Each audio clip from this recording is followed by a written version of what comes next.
you see yourself making the 100 bands in 1 year? Oh, that's no brainer. No brainer. After taxes, though, you know what I'm saying? I probably hit for about 120 after the taxes. I fuck with that all field though, you know what I'm saying? So probably hit for about 120. Take home probably about right about 98, 95, something like that there. That's still 100 though. That's 100 bun. You say the oil field, you ain't doing the driving? Well, I drive with the all field, you hear me? Oh, okay. Yeah. Okay, that's But legit. we don't just drive all day, every day, you did, you know what I'm saying? So, Right. but yeah. We gonna get it out the mud. That's what's up, my boy. That's what's up. All right, Yeah. man. So we got a lot to discuss, man. Specifically, me and you. I ain't talked to you in a minute. You know what I'm saying? So we got a lot to discuss. I say one of the first places we could start off, and it's just off my forehead. One of the first things we could start off on is let's go to Bill Belichick. Um, let's go Robert Kraft. So Robert Kraft and Bill Belichick, they got denied um the Hall of Fame. Do you think? Do you think? Do you think it's right to deny them the Hall of Fame the first time around?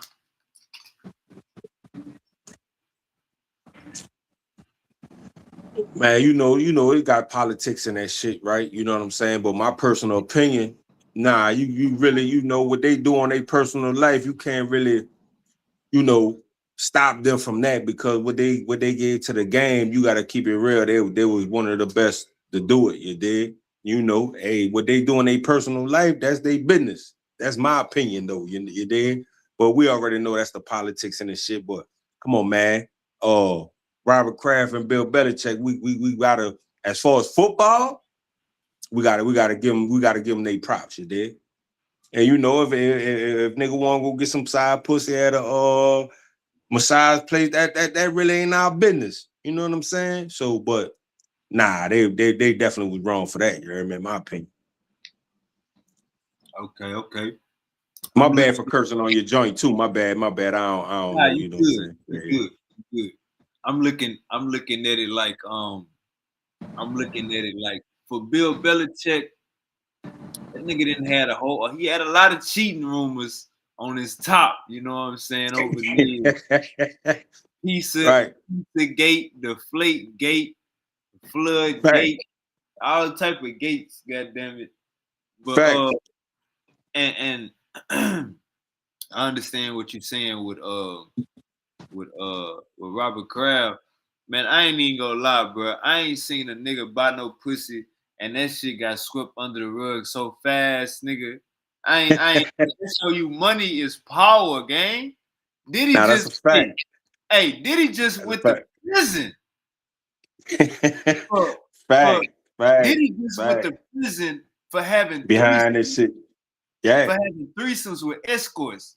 This nigga Robert Kraft, nigga, he bought some pussy, nigga. This shit don't make no headlines. He got caught. Hey, G, he got caught at the parlor. They got caught down bad with his drawers down. Got caught with his drawers down, but that's how that's the white man. That's how they go. You know what I'm saying? Powerful white man with some bread too. Oh yeah, nah, we gonna go ahead and hey, if y'all don't remember it, it ain't happened. It ain't happened. But as far as Bill Belichick, to tap in, to build off what you just said, I mean, let's keep it real, man. All teams do it, bro. You know what I'm saying? He just got caught. I mean, we got caught. New Orleans got caught, right? You know what I'm saying? All teams really do it, but they just got caught. You hear me? So, everybody gonna try to win.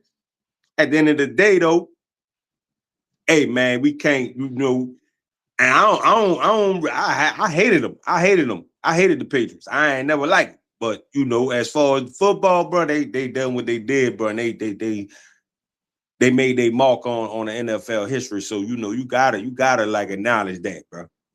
Hey, bro, they got they got articles and news stories about the Patriots going watch the Jets and the Dolphins practice. You know what I'm Yeah, I saying? remember that. Yeah, I remember that. Yeah, I Now, remember that. you gotta ask I yourself. remember that. You gotta ask Yeah. yourself, G. You gotta ask yourself, why did it just say those two teams? Ironically, those two teams are in your division. Yeah. Me and you both know if you win your goddamn division, that makes it so much easier to make it to the Super Bowl. You know what I'm saying? Oh yeah. Nah, that's a fact. You win Nah, your that's a fact. division. That's what is that? 6 games. That's 6 games. And you know how the seeding goes. If you the number one seed, you just playing 2 playoff games and going straight to the Super Bowl. So I don't think it's 2 ways you can look at this. You can look at it like he was filming the Jets and the Dolphins. Bill Belichick was getting the Jets and Dolphins practice film because he wanted to see what they was gonna do and how to beat them. Or you can say that he was filming their practices to see if they would win that week.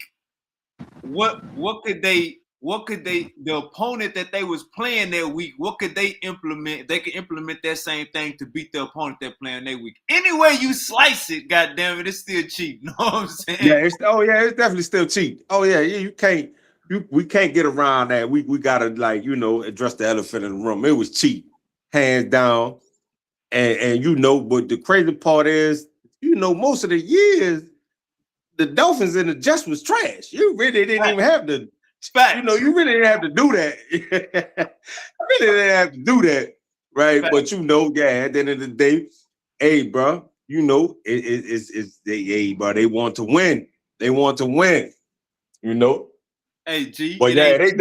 definitely cheated though. That man, come on, man. We know, y'all definitely cheated. But y'all done stolen people's signs, send them calling. Hey, yeah. Y'all was down bad. Hey G, that's why I threw that second scenario out there, because it's like, you gonna beat the Jets and the Dolphins every year. I think they tried to go to a whole new level. They tried to reimburse offenses and shit. Facts. Nah, facts, dog. They definitely cheated, bro. Which he really didn't have to, but yeah, y'all got caught up. That's probably what's holding them back right now. And I know they wish they wouldn't have done it, because they're like, y'all really didn't have to do it. Right.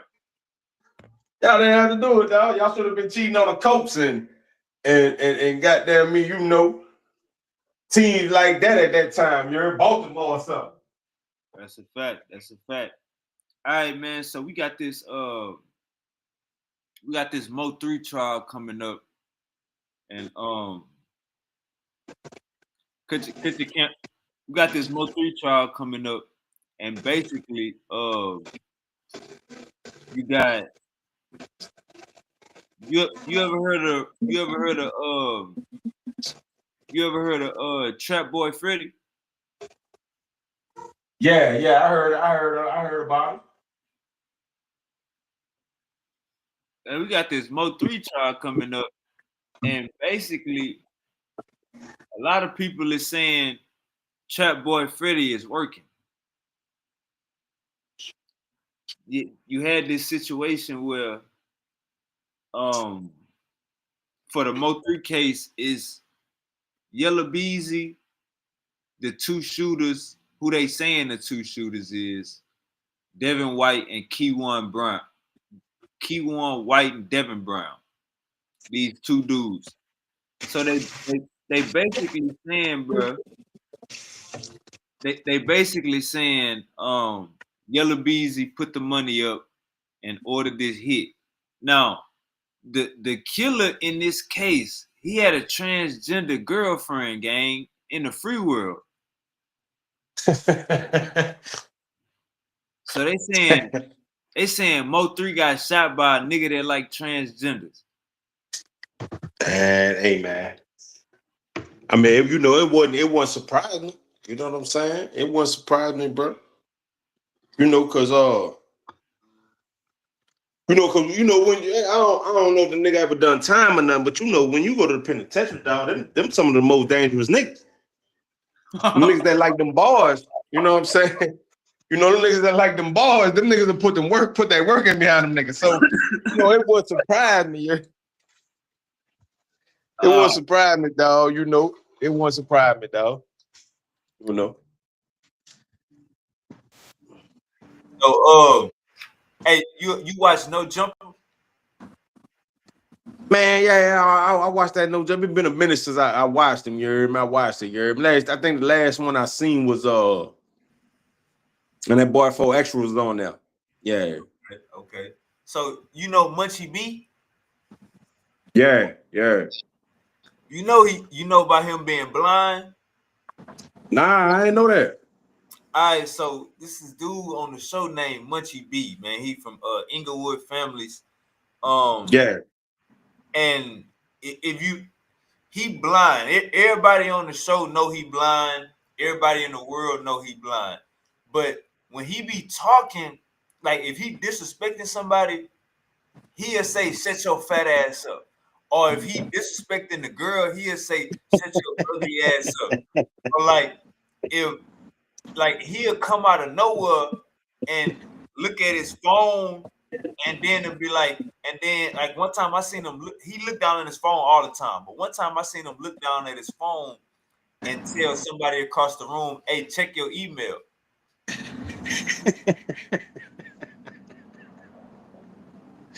man, come on, man. And a nigga blind. Hey, look, I'm gonna say this, Munchie B. I'm not saying you playing blind, gang. I'm not saying you playing blind, Munchie B. Man, But, way we but crazy, dog. I don't know if you got one good eye and one bad eye like Charleston White, but gang, you be looking down at your phone, replying to text messages and all that. What is that, G? Man, hey, he ain't POP, you heard me? He ain't POP.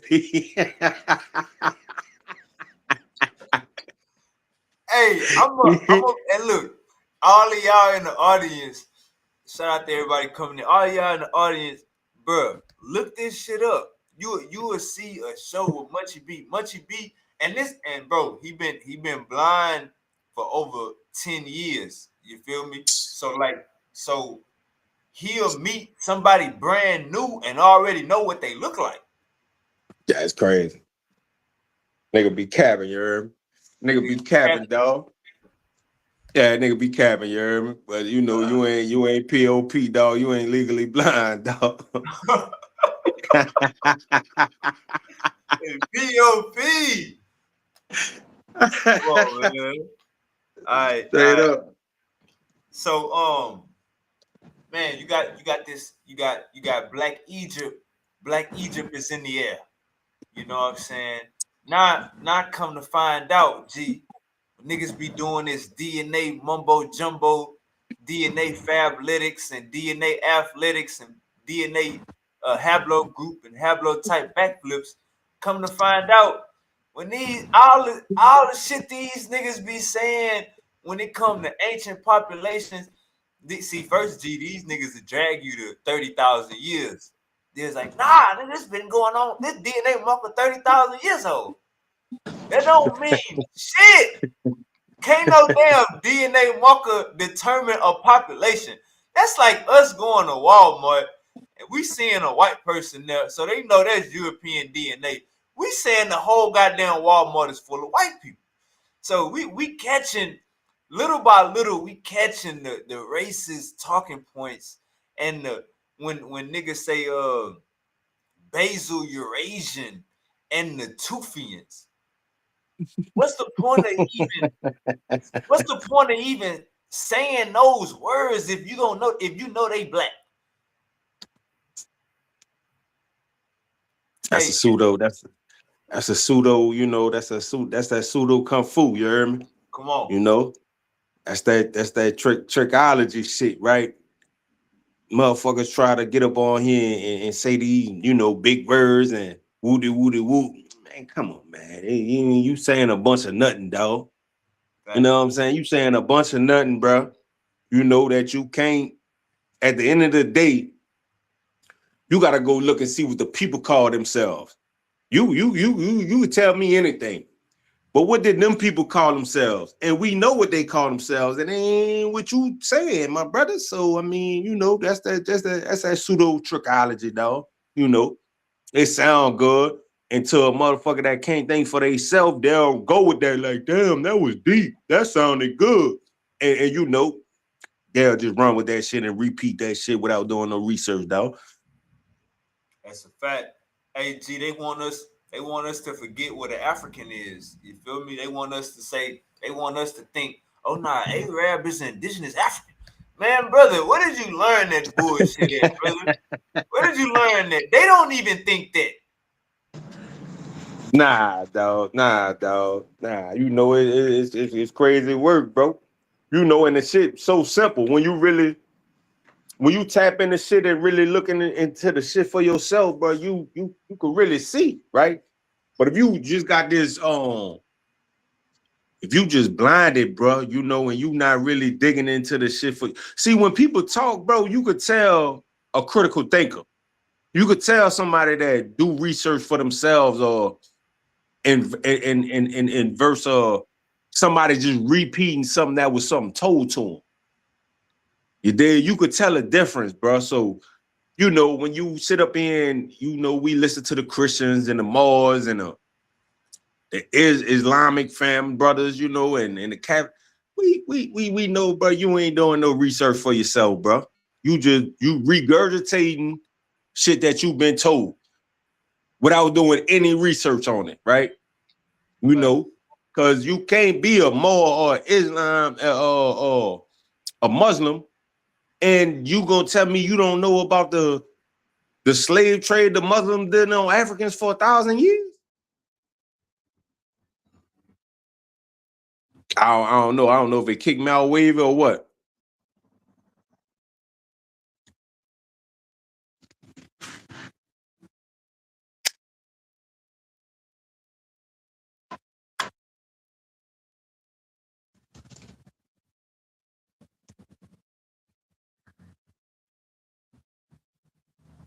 Oh, they kicked me out. Man.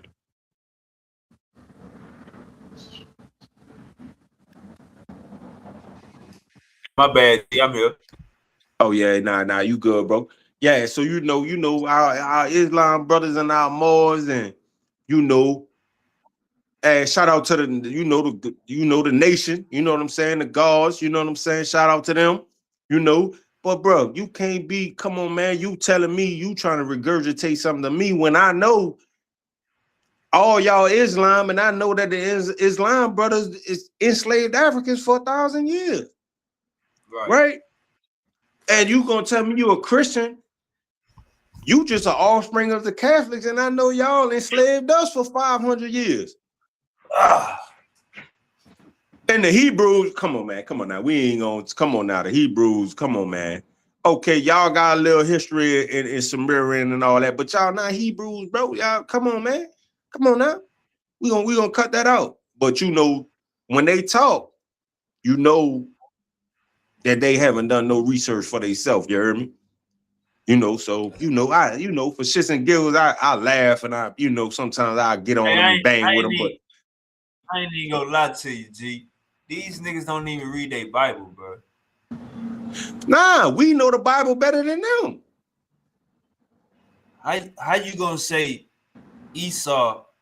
How you gonna say white man is the devil? And in the Bible, Esau is your brother. Esau is your brother. Hey, Esau is definitely your brother, dog. Esau is you. It come on. How that work? If you got a black mother, right? If you got a black mother, a white baby ain't coming out that black mother.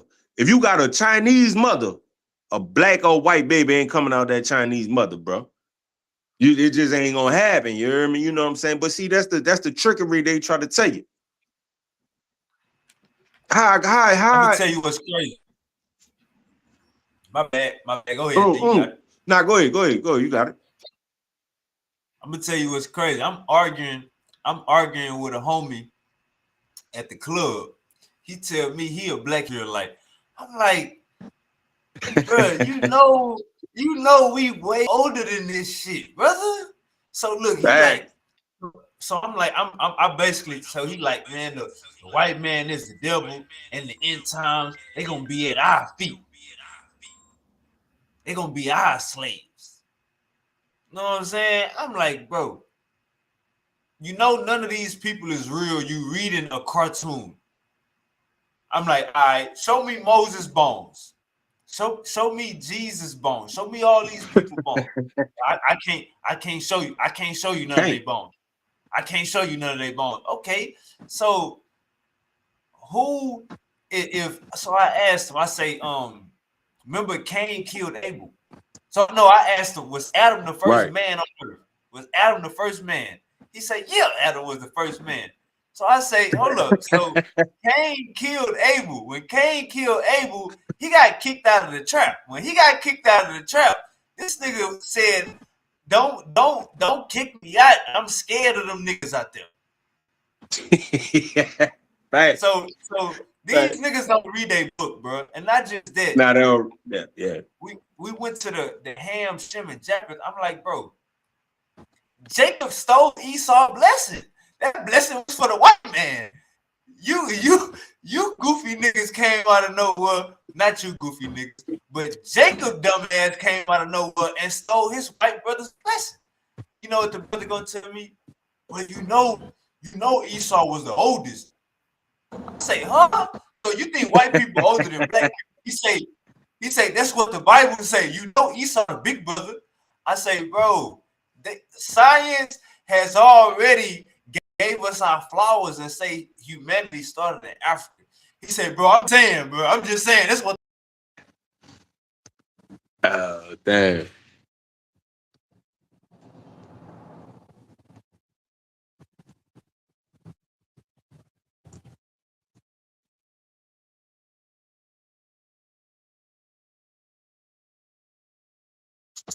I'm just saying that's what the Bible say. I'm just saying. Yeah, so you don't All even right. get the Bible got you throwed all the way, goddamn off. Stop calling my phone. Stop calling my phone. I am live. Leave a Nah, but you can hear me, Wary? yeah. Well, you know to prove your point. They don't read the Bible because Esau and the brother was twins. They was twins, so how could he be older? What, he was older 1 minute? Come on, man, what you talking about? What you talking about? He older because he came out first? Nah, they was both in the womb at the same time. If you read the scripture, they was both in the womb when God did what he did and touched the womb and did what he did. And Now, Esau was Esau. I think in the Bible it say Ham is the youngest son or something like that. Well, see, you know, is that go to the contradictions in it, right? Because then you see, I forget what scripture it is, but I know it's one scripture. I'll look it up. I gotta look it up. I forgot what it was. I ain't as sharp as I was, but I know for a fact it's a scripture in the Bible where it say where God touched both babies in the womb. When both babies was in the womb, that means they was twins. If two babies in the womb and God touched the womb and changed up different nations, that means they was twins, my brother. So who is older than what? You talking about 1 minute, 2 minutes? Come on now. Nah, they twins, my brother. They Nah, can't be I'm different. gonna tell you. I'm gonna tell you what it came in at. I might have left the part out. The part I left out was these black Hebrew Israelites are anti-African. So I'm Oh telling yeah, them, that's a fact. I forgot to add this part. I'm telling the nigga, hey homie, we trying to get reparations. You niggas won't even say y'all black. You niggas won't even say y'all descended from goddamn Africa through slavery. Coming over here. You in my way of reparations. You need to get the fuck out of my way. So look, he say, we not them. We are not them. We are Israelites. We ain't no goddamn African. Look at an African and look at us. Look at they women and look at our women. What I think what he's saying is, you there, G? Yeah, I'm here. I'm here. Yo. Man, my shit tripping. Yo, you can hear me? Damn, my shit tripping. Damn, I gotta go down.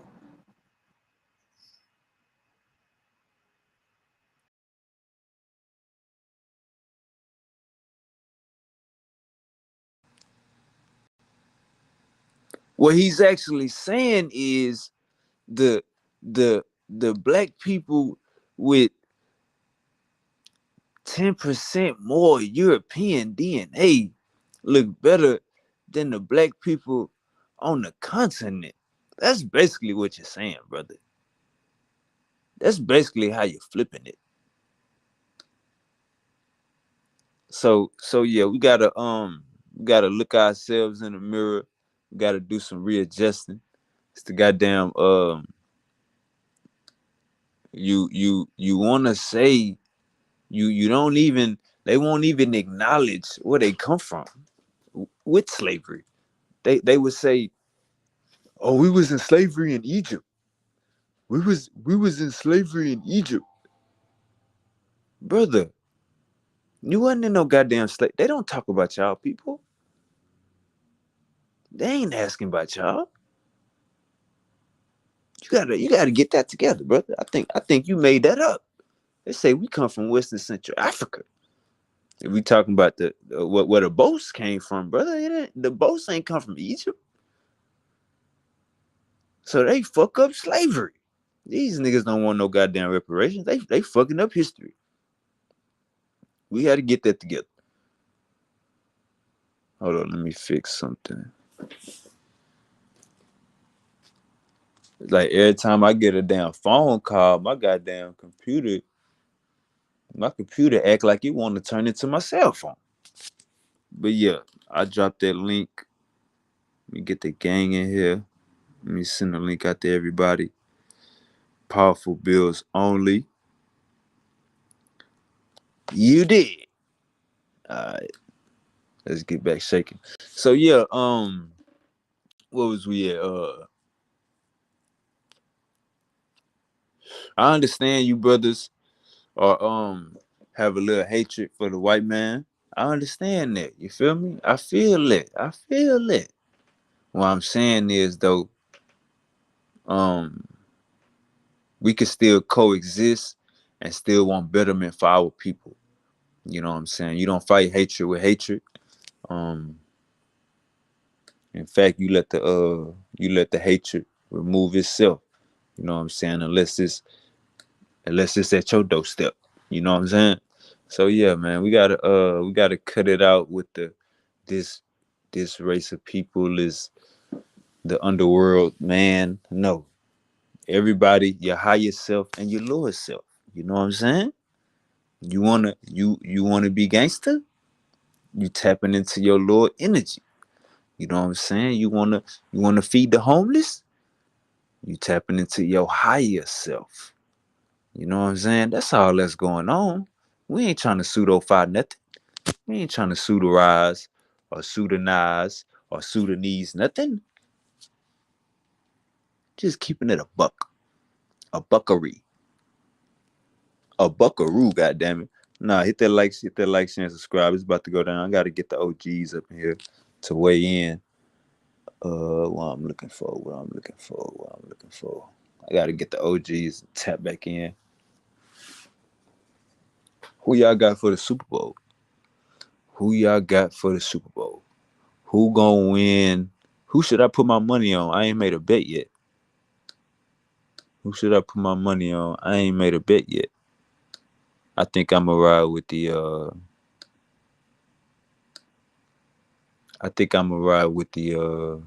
underdog. The Patriots the underdog? Nah, man. We riding with that NFC, man. We riding with the NFC, man. Nah, I can't ride with Sam Darnold. Never mind. Hold up.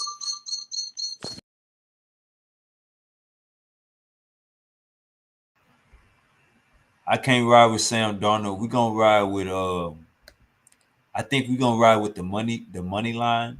We're gonna ride with the money line, the spread, and some player props. This Super Bowl, as an Eagles fan, we is not riding with no goddamn body.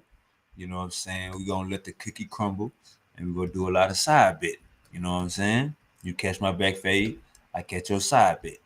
You know what I'm talking about? You want to skirt it? All right, so let me see what I want to get into tonight. So yeah, let me look at some this is crazy. Hold up.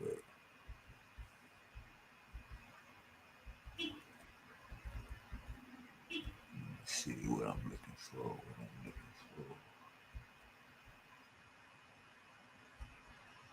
Check this out.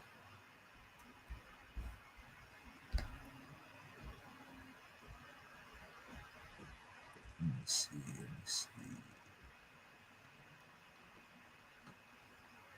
Hey Trump, you gotta cut that shit out, Trump. You've been tweaking lately. Trump, you've been tweaking lately, Trump. It ain't even been 120 days, Trump. It's been 120 days.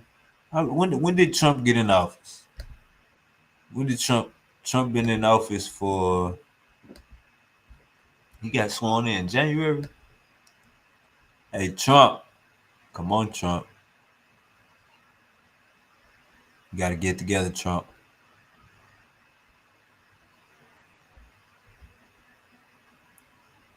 They say Trump did something, posted something about the Obamas. All right, Trump, you asking for it. Calm yourself down, Trump. Let me try to find this.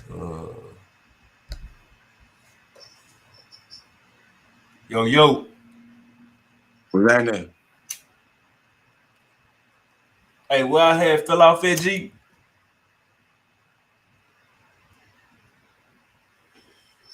Man, I think you was better than on the Hebrew brother you was in the club, you heard me? And Yeah, he would see you know he don't want no parts of being African, you heard me? yeah, he was. Hey, yeah. So he basically was saying like, our women don't look like they women. We don't look like them. You know what I'm saying? I'm like, bro. So you basically saying black people look better with 10% more European ancestry. That's basically what he's saying.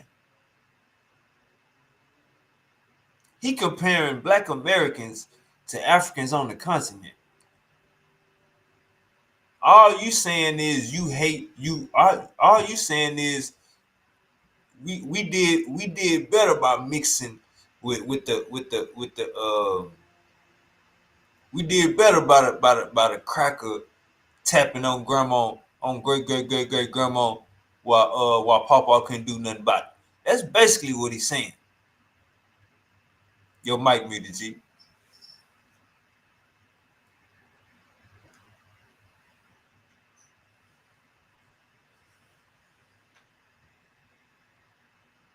We is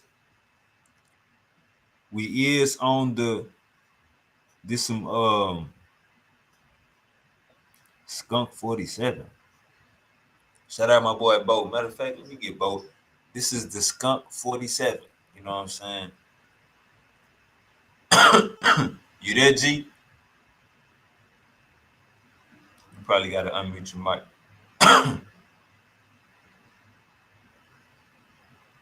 But yeah, Trump been tweaking, man. Trump gotta get it together. Let me get my boy. You there, G? Bring Jesus love. Bring Jesus love.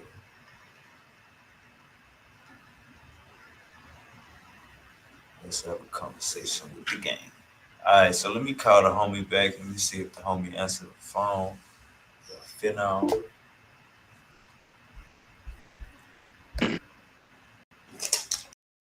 Yo. Yo. Yeah, you heard what I said, G? Yeah, I heard you. My shit tripping a little bit right now, you heard me? You good. You heard what I said about the extra 10%? Nah, I missed that part. So he was basically like, Our women look better than they women. We ain't African. We Israelites. You see how we look. You see how they look. My boy G fell out. He gonna come back.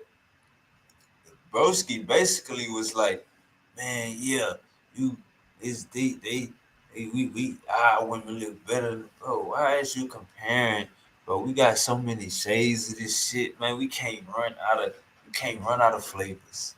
We got so many flavors with this shit. We can't run out of flavors. We gotta cut it out. This shit is flavorful. This shit is flavorful. We got so many flavors. We can't run out of this shit. All right, what I'm supposed to be looking up.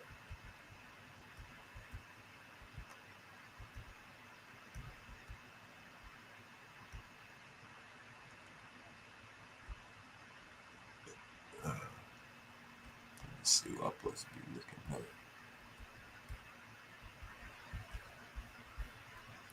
at. Man, them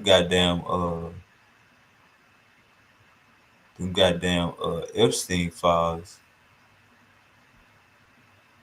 Them goddamn Epstein files is different.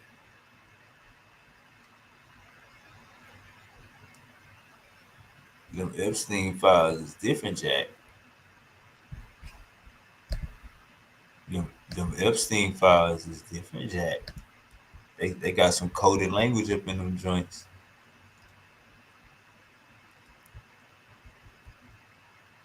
They definitely got some coded language in them joints that we ain't never heard before. We gotta understand that.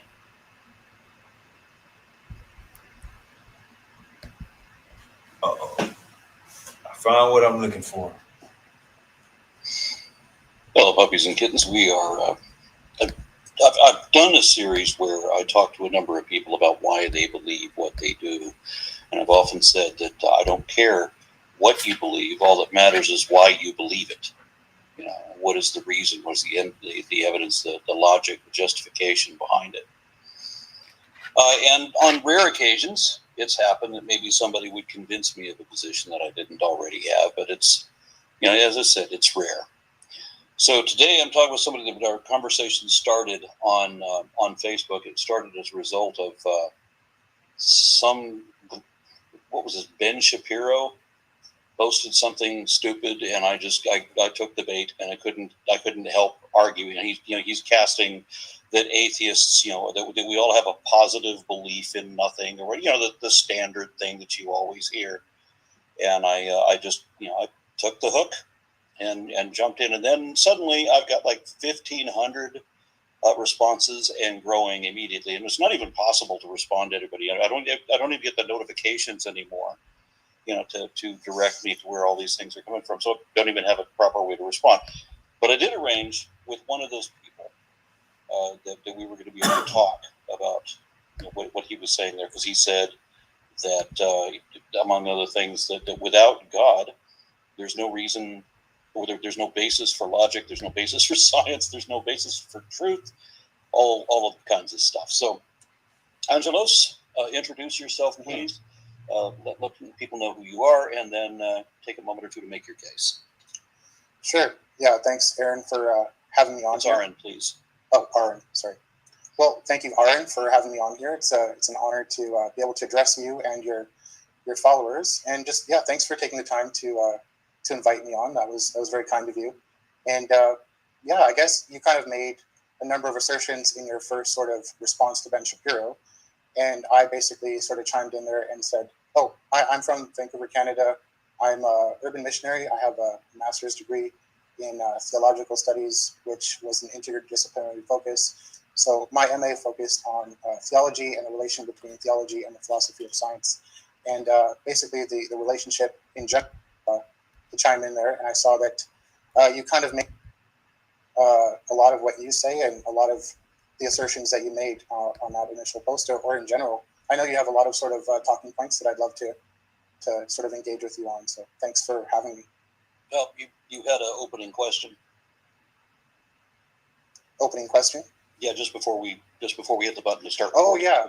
No, I was just curious because I hear a lot about sort of atheists that turn towards Satanism, which obviously doesn't make sense. And so the conclusion that most people give me is that it's not a real sort of, it's more of like an infatuation. It has nothing to do with actual genuine belief in Satan. So I was just like wanting to see if that was true, because if you're a materialist, it would be hard to imagine for you to actually have a genuine belief in Satan. But then again, who knows? So I was curious about that. Yeah, Satanists don't believe in Satan. So the No? Satanic Temple that was founded in 2013 states in their fact, they're frequently asked questions that they don't believe in a literal Satan. It's a symbolic character, somewhat similar to Uncle Sam or Mother Nature, if you will, something like that. And also in the Church of Satan in 1966, they have come out and said that they don't believe in a literal Satan either. And there's I think if you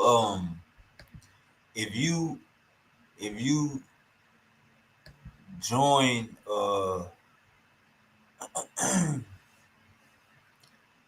Satanic Temple of Satan, if you join a temple like that, you basically butthurt about religion for sure. Like, you could be an atheist, a non-believer, not believe in none of this shit.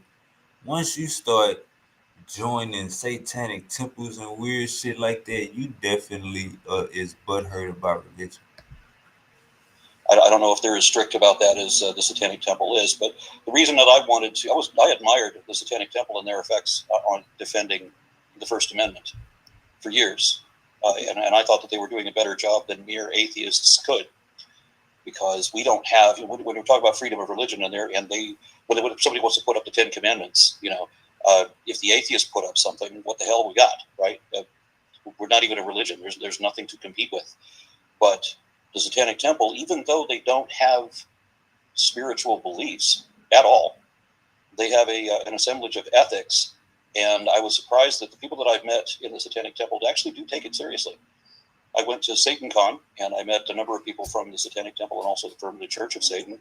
And many of these people were lifelong Satanists, and they take their ethics very seriously. And so even though it doesn't meet my definition of a religion, because there's no belief in an afterlife, and that's the core of my, if there's something that's going to qualify as a religion, it would have to have that, and they don't believe that at all. They're like all materialists, but it's the ethics that hold them together, and I rather admire that. But again, the only reason that I officially joined was so that I could vocally support their efforts in defending the First Amendment, which I think we sorely need. They might have been undercut since we are headed to theocracy now, much to pity. But I'm still in the fight for until the end, I think. Okay, yeah. I don't know what to say about that, because I'm not sure what kind of ethics Satanists can possibly have, and I don't know why, if Satanists don't believe in Satan, they tend to adopt biblical language and talk about a Satan from the Bible, but he's a completely different character. He's some sort of imaginary character. So why do people still call him Satan then?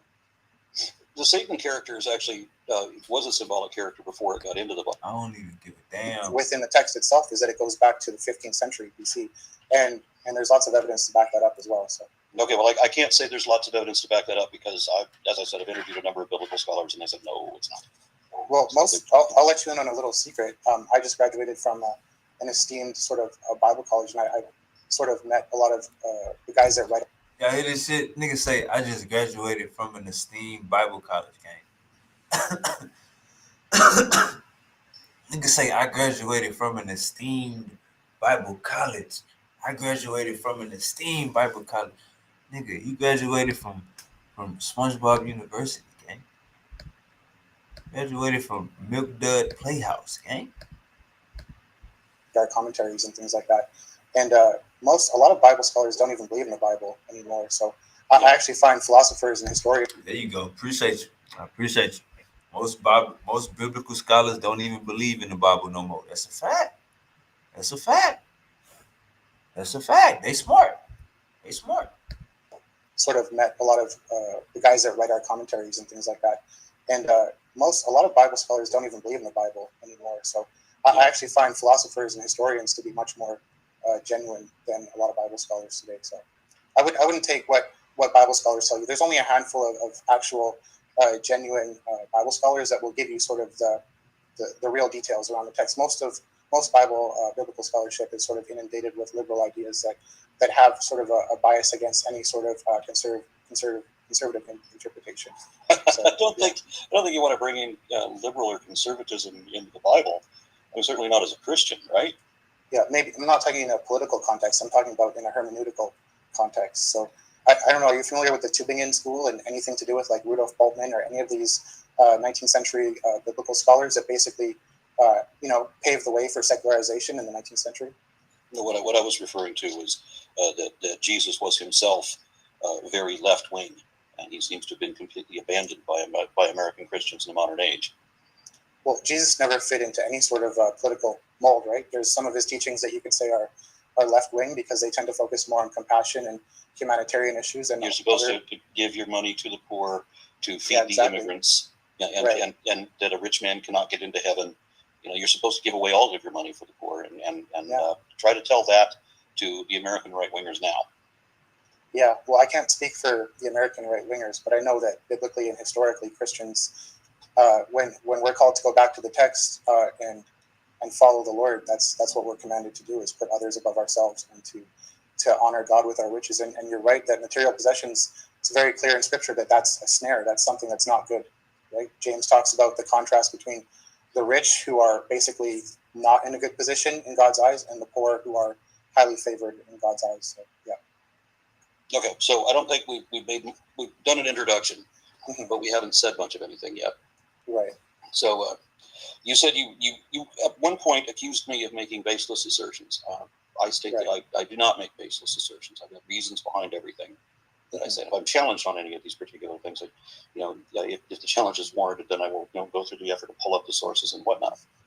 For sure. But I don't make baseless assertions.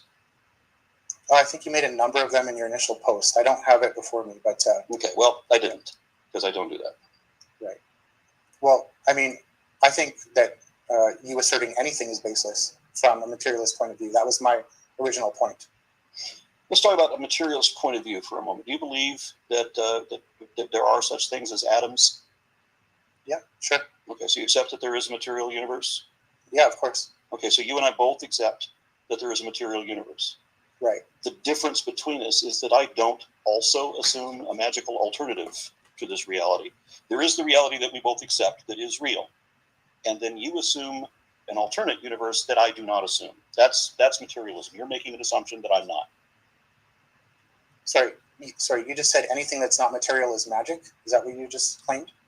If you use the word supernatural, you could replace that word with either magical or imaginary, and probably not much affect the meaning of the sentence. Yeah, well, that's semantics. But are you saying that nothing that's immaterial exists? What is immaterial? Give me an example. Well, truth, for example, is truth a real objective reality? Well, the truth is what the facts are, right? So by definition, the truth is any facts that are concordant with reality. So there you go. Yeah. But is truth a mind-independent phenomena? Is it something that is real, regardless of whether we think truth is real or not? Well, if the truth is going to be a fact, and the fact has to be real, right? So you're saying that truth only exists within material things? Is that what you're saying? Can you? Yeah, I mean, you're going to suggest that perhaps a word is immaterial because there's a concept attached to it, but the concept has a reality to it too. Are we?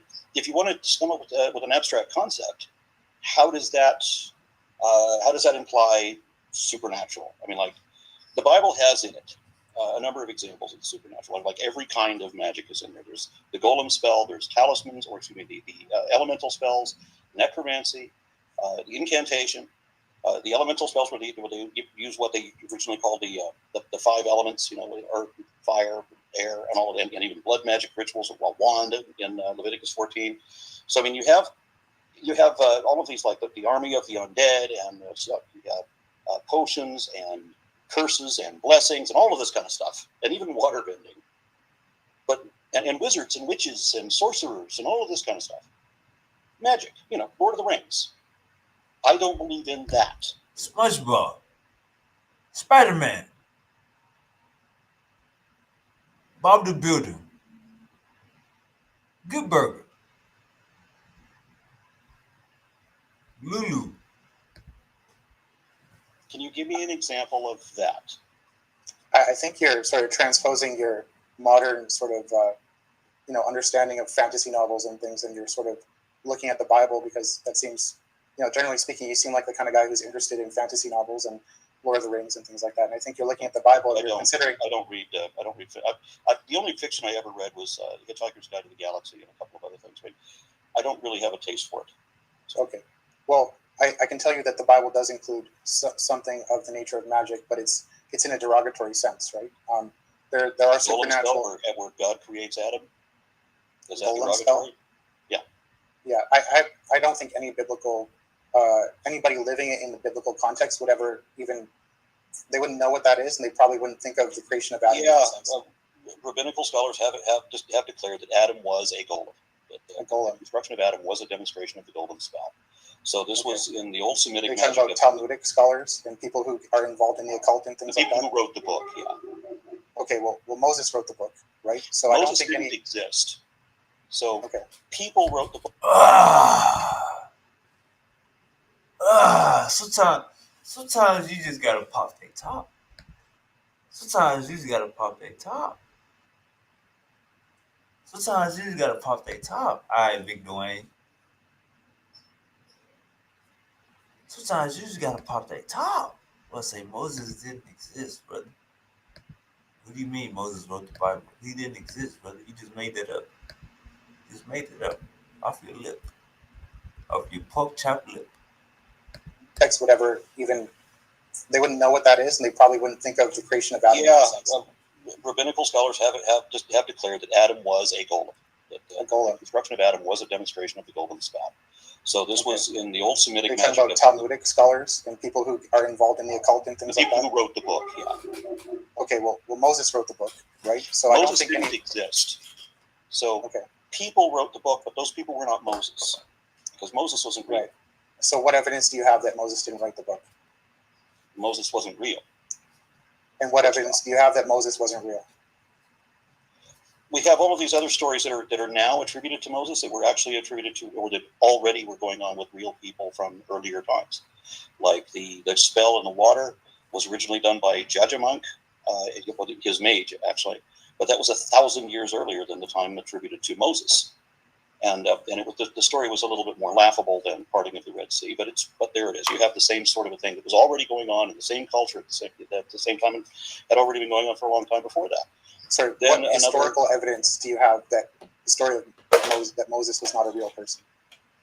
Because you made a pretty strong claim there, and just claiming that there was another story of some I don't know what that was. That was just one example, right?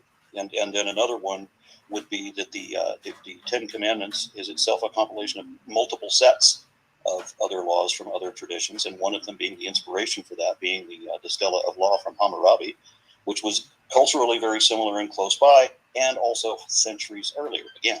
And some of the commandments that we have in Exodus 20, 21, 22, 23 are actually lifted from the Stela Law Code. So it's not even original. Why would God copy someone else's work? Yeah, and of course, the Exodus, and this is the thing, archaeologists and why would God copy somebody else's work?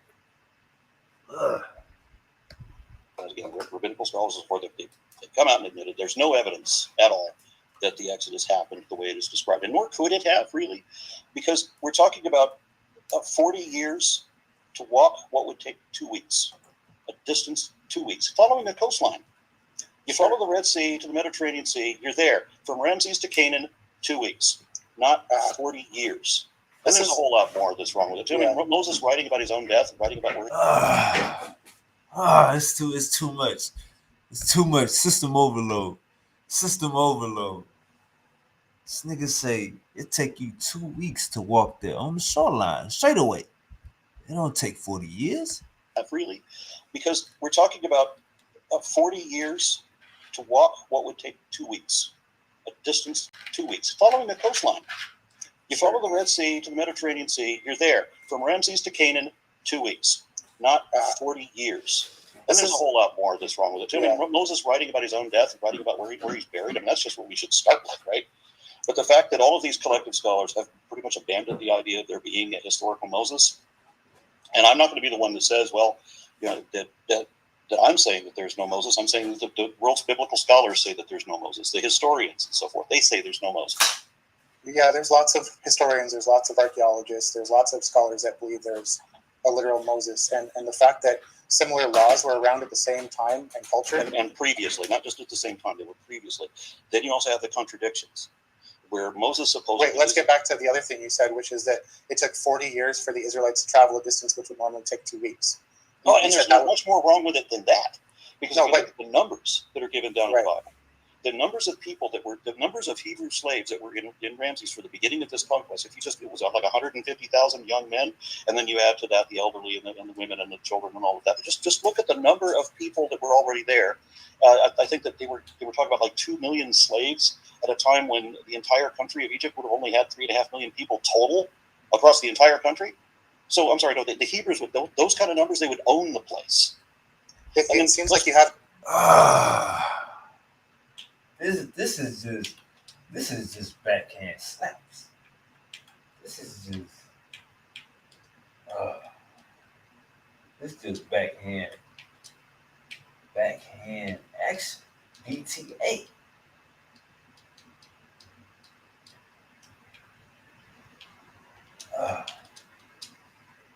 Why are you doing like that, Aaron? So I'm sorry, no, the Hebrews with those kind of numbers, they would own the place. It seems like you haven't even read the text, Aaron, sorry, because everything you're saying is actually described in the text. All the accusations that you're making. The Bible clearly says that God commanded the Israelites not to enter the Promised Land for 40 years. That He commanded them to wander around the wilderness. He also said because that it was a judgment. clear the Promised Land from those filthy Canaanites that were already occupying the place. So sure, there's too many. But you just used a flat out false example to describe why Moses wasn't real, which when the text actually gives you a perfect explanation is because the Israelites sinned against God and didn't trust Moses, that the command was, you're not going to enter the Promised Land, only your children were. That's why He made them wander around in the wilderness for 40 years. And that was your example that Moses wasn't real? Yeah, that was one of them. There are several. And similar let's not forget, cultural we know laws. for certain that the Adam and Eve story didn't happen. You know that for certain, do you? Were you a witness to that?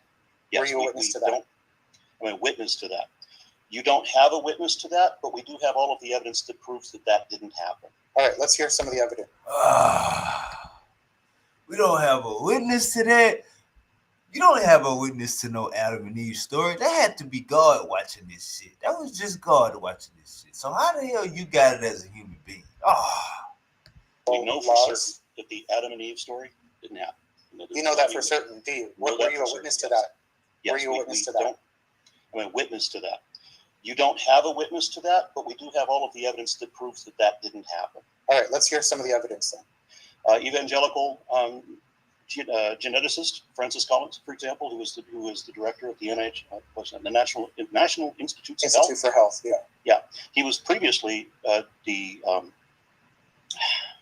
director of the Human Genome Project.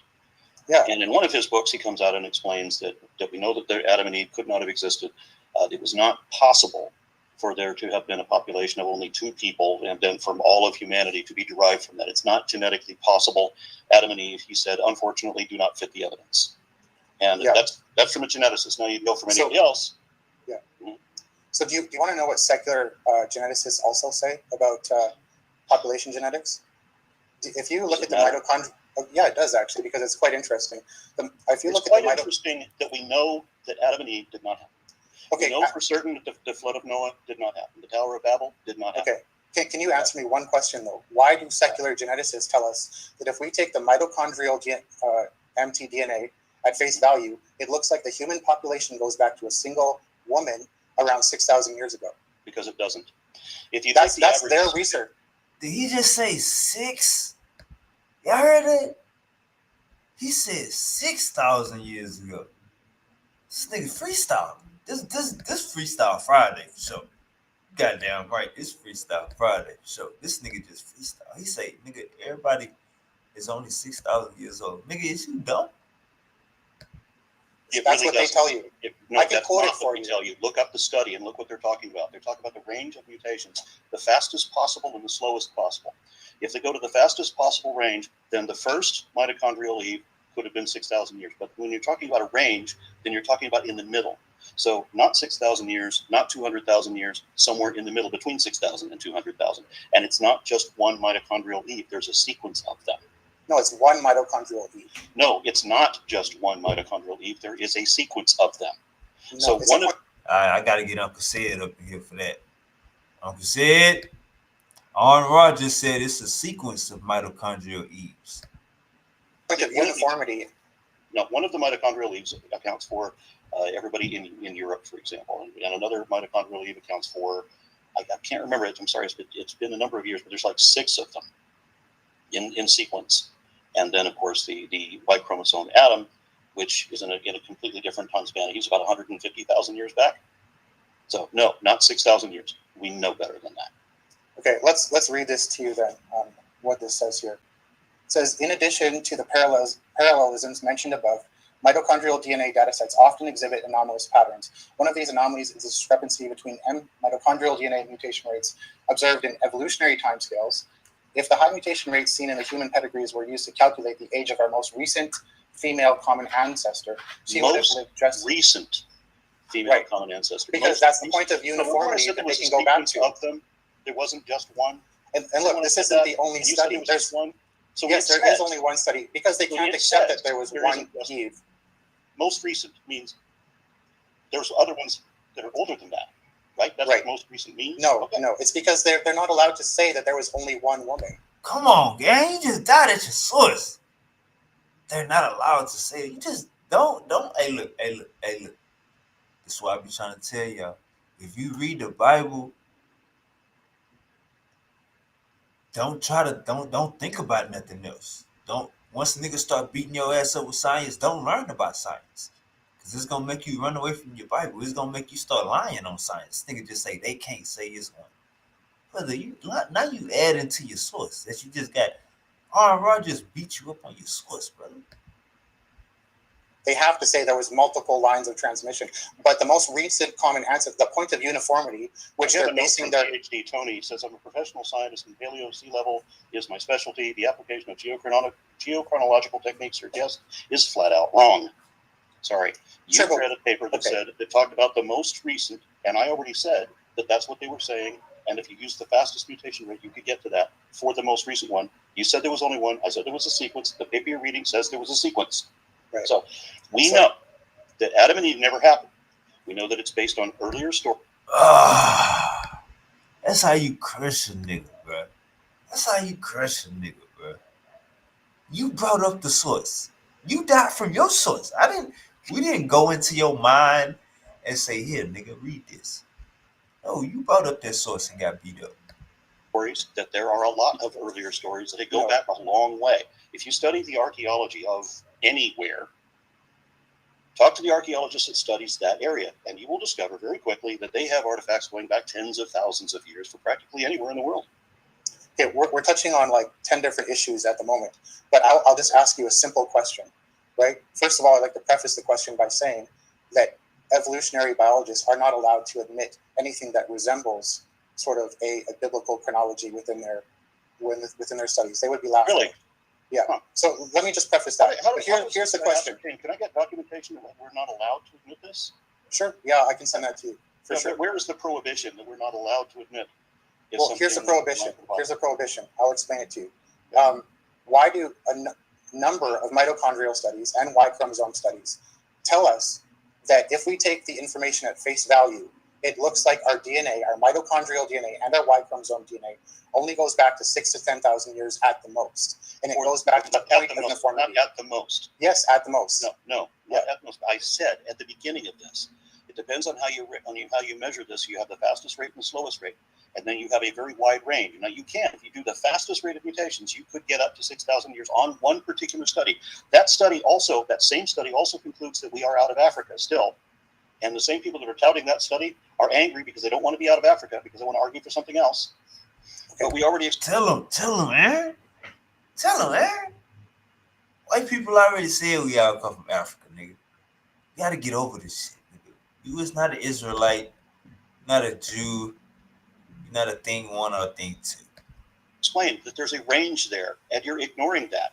And so you're ignoring an awful lot to keep this up. No, I asked you for the prohibition where we are not allowed to admit when something lines up with the Bible. Show me, because you're wrong. That's just flat out wrong.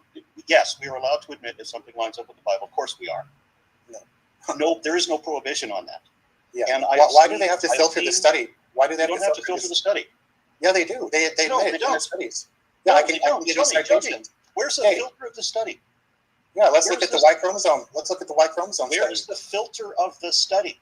Well, they admit that they have to run it through multiple filters to get an age that Where is is the consistent with prohibition? evolutionary. Where is the prohibition that we Okay. can never, that evolutionary biologists can never admit when something lines up with the Bible? Where is that bullshit you just shat out of your face? It is an You are unspoken lying thing. here. I'm calling you out. Where is that Okay. prohibition that says This nigga say it's unspoken. Nigga, your source just beat you up. Your source just slapped you. What the hell you mean it's unspoken? where is the document that says we cannot admit when something lines up? Well, it's not a written legal document, but it's an not a unspoken thing document. at all. It's So your, are you telling me that creation scientists aren't getting fired from universities for believing in creation, or teaching creation, I would or say pointing to the data that says looks like Adam and Eve might be I would real? say that creation scientists are people who pretend to be scientists and they're advocating for creationism because of the way they have to fudge their numbers could likely be fired for doing that.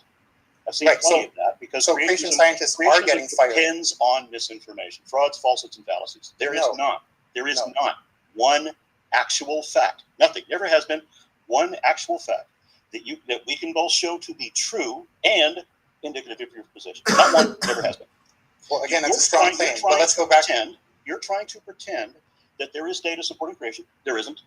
And you're trying to pretend that when somebody shows this data that doesn't exist, that they will be kicked out because they have forbidden knowledge. No, that's paranoid conspiracy theory. Okay, crap. first of all, Not a bit of it is true. Aaron, creation scientists are getting fired. That is a fact. I'm glad. Or- They should go do real science and quit lying to people. And they are Yo, this nigga say, Aaron, creation scientists are getting fired. You thought we was gonna feel remorse? Like, nigga, they need to be getting fired, brother. That's again. When you hear somebody say they're a biblical scholar, just think of it like they make SpongeBob Krabby Patties. Just think of it like that, gang. They make SpongeBob Krabby Patties. Let's keep going. Shows this data that doesn't exist, that they will be kicked out because they have forbidden knowledge. No, that's paranoid conspiracy theory. Okay, crap. first of all, Not a bit of it is true. Aaron, creation scientists are getting fired. That is a fact. I'm glad. Or- They should go do real science and quit lying to people. And they are telling people that the reason they're getting fired is because they believe that Darwinism is wrong. Of course, the liars And are these lying. are- What a big damn surprise. Look These at are Andrew Stanley, for accredited, example. top-notch, top-tier scientists. Yeah, Okay, look they're at not Andrew Stanley, quacks. for example, who himself, personally, dated the Kungora Basin in the billions of years, and he shows all of the studies on how he did it, all the different methods that he used to date this formation in the billions of years old. Simultaneously, he's writing articles for the organization that will become Answers in Genesis, where he says that everything is caused by the flood. He knows better than that. He doesn't show any data for how he comes to the flood assumption, because there is no data for that. He does show data when he's doing real geology. Now, at some point, these people want to make believe. I don't know why. So occasionally you have somebody that just turns their back on science and they do creation. But the point is, there is not, never has been, one actual fact that we can show is both true and indicative of creation. None, never has been, never was. I have a volume of facts and evidence for evolution from many different fields of study, and you will not be able to contest any of them. And you have nothing to support creationism. And I mean nothing. Yeah, I have lots, but you won't accept You it. have nothing. Plain and simple. Okay, I just called you out twice. You've made a bunch of empty assertions on things. You didn't call out anything. You cut me off while I was telling you how creation scientists. I asked you a simple question: are creation scientists getting fired? And you disguised your answer by saying they're teaching fake science. Well, how do you know they're teaching fake science? Because creationism is fake Because they getting fired. science. By Right, you're not the definition. arbiter of what is science and what is not No, I'm science, not. are you? Kitzmiller v. Dober. They determine. And that's not and Kitzmiller v. Dover is not the arbiter either. The judge copied everything from the ACLU, typos and all. That was a sham. That was a sham We trial. know that the judge ruled on each of the claims that Behe made that were falsifiable, and He literally copied. Behe had already been disproved on every one of his allegations before they even went to court. So present your one fact that is indicative of creationism, because you don't have many. You have nothing. Yeah, I have lots. I can give you a list. Okay, of I the just things showed have. you that mitochondrial DNA at face value. Yes, if you misread the data and you ignore where it says most recent, and you ignore where it talks about the range, and you ignore everything else that you need to, then you can eventually kind of squint your eyes and stand on a chair with your head on sideways and maybe assume it's creation. No. But you don't have anything that is actually true and indicative of your position. Nothing. Okay, yes, I obviously know there's different ranges, there's different mutational speeds, but the study, and there's multiple studies that say this, is that if we take the data at face value, the mutational rates of mitochondria look like humans only go back 6,000 years. You know why I'm familiar with this study that you're talking about? Yeah, I'm sure, because it says that Adam and Eve were real. That's why. No, it doesn't. Yes, it does. Familiar with, no, it doesn't. I'm familiar with the study because I had a live discussion with Pastor Bob Anyar. It doesn't matter to me. It doesn't matter. You can read the study. I know. It doesn't matter what I'm going to say. And there's multiple studies. You already know what I'm going to say before I say it. But I had the conversation with this guy, and I got him to agree to a written debate. I tried to get you to do a written debate, but you wouldn't do it. And I told you. Yeah, because it takes a lot of time, and I work full time. Bullshit doesn't fly in a written debate. If you want to cite a study. That's how Uncle Sid. That's how Uncle Sid be talking to the pseudos. That bullshit will not fly here, nigga. And Yart did. He cited a handful of studies. He said, this study says this study says this study says this. But in a written debate, I was able to read all of those studies. And you know what? Hey, none of them said what he said they did. All of them said the opposite. Funny thing how that works. So that's why I say we should do written debates. Again, you don't have a fact that supports creation. What you do have is volumes of proof that the planet is way older than 6,000 years. Any archaeologist, any anthropologist, any geologist, everybody everywhere can show you reasons why the Earth is older than that. Yeah. So you have to ignore an awful lot to pretend that this fairy tale is true. And it is a fairy tale. It's a story about cursed fruit and talking snakes.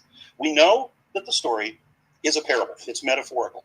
It is talking about a choice between you can stay in the garden, you can live as you can be one of the animals and just remain the way you are.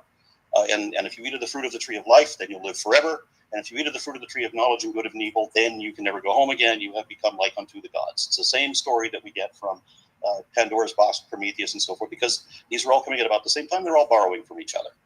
It's a metaphor. We know that didn't happen. But look at the way the Christians interpret it. So I think the initial reason that I commented on your reply to Ben Shapiro, and this is what I said, is that you make baseless assertions. And within the last 5 minutes, you say a whole bunch. See, you don't let me finish. That's the problem. You cut me off constantly, right? So maybe I could talk for a minute. And come on now, Aaron. You're being a bully. You got the pseudo in the chokehold. But come on now, you gotta let them fight back a little bit. The reason I say you make baseless assertions is because you make very strong claims that even you can't verify from your own personal experience. So you said Moses wasn't a real person. Because I can't. So how in the world can you verify that Moses wasn't a real person? Even if the Bible stories weren't true, how can you, in your right mind, with a straight face, tell me Moses wasn't a real person? By going through a consensus of historians. No, that's a baseless assertion, right? If the consensus of the scientific community is that, then that is the evidence. And here's the other thing that you don't take into account. The other thing that I'd like to at least get out of my breath at least once is that you seem to be completely unaware of your own presuppositions and biases when it comes to wrestling with what the data may actually tell us. Because I'm telling you you don't have any biases, then you must be a robot. Because everybody has biases. Because I try to minimize biases as much as I possibly can. Well, sometimes you can't even see your own biases. Religion is a bias by definition. Sure. But science has a practice to try to minimize or eliminate biases whenever possible. So are you saying, science has lots of biases too, as well, right? That's why there's actually a lot of persecution. Religion is a bias by definition. Religion is a bias, and science is a method to minimize or eliminate bias. Okay, I'll address that point after. But to get back to my original point, when we were talking about the studies that tell us if we take the data at face value, it points to a point of uniformity, mitochondrial uniformity. That's one person. And you can sort of dress that up and say that's our most recent common ancestor. The thing is, we don't have any evidence of anything before that, right? We only have evidence of that. We have all kinds of evidence of things. No, we don't. This nigga say the oldest evidence we got of humankind is 6,000 years ago. That's why y'all gotta put the Bible down. Because once you start reading the Bible, you start trying to link it to history. You start trying to link it to other shit. Like, bro, burn that. That's the only mitochondrial DNA that we can study. is that most recent common ancestor. No. There is nobody else that we can study. Yes, Right? there is. Who? What? Other than our most recent common ancestor? What's that? So, Sorry, what? from what I know, is that our mitochondria goes back to a point of uniformity, one person. But it isn't. Right? And it says that in the study that you misread and that I've already pointed out to you and you still don't get it. Well, most recent ancestor means there were other ancestors before her. Okay. You understand that, right? and this is my point. That's the is most that recent one, meaning that there's earlier ones. This is my point, is that the studies, regardless of what they say, they have to dress it up in an evolutionary timescale, right? Because Bro, imagine you bring this source, nigga. We didn't ask you about no source, nigga. You brought this source, and this source slapping your ass up. So now you gonna say the source gotta say what it say. No, brother, go find a better source. They don't. If the Yes, data they do. show, no, they don't. If they don't, you're making shit up again. No, I'm not. Made it up. You made it up. Lie. You No, have I'm not. said something is true that you cannot defend because it's So not true. it's a well-known. There is You no can prohibition. There is no requirement that we dress things up or that we write.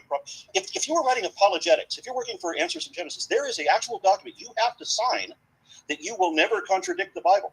You have to put your signature on it. They have to approve this. It's online. You can look it up. I can show it to you. So the religion, apologetics, does do what you're saying that the science do, but scientists don't do that. That is a prohibition against. Science would not even allow that because it is unethical. So you are making a false accusation of something science would not do. Okay, I will just state something very clearly.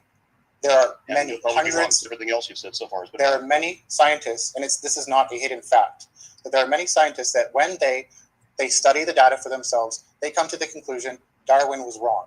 When they do this, are you? No, let me finish. Many scientists. Because you cut me off. I'm sorry, it's my show. I'm going to cut you off because you're wrong again.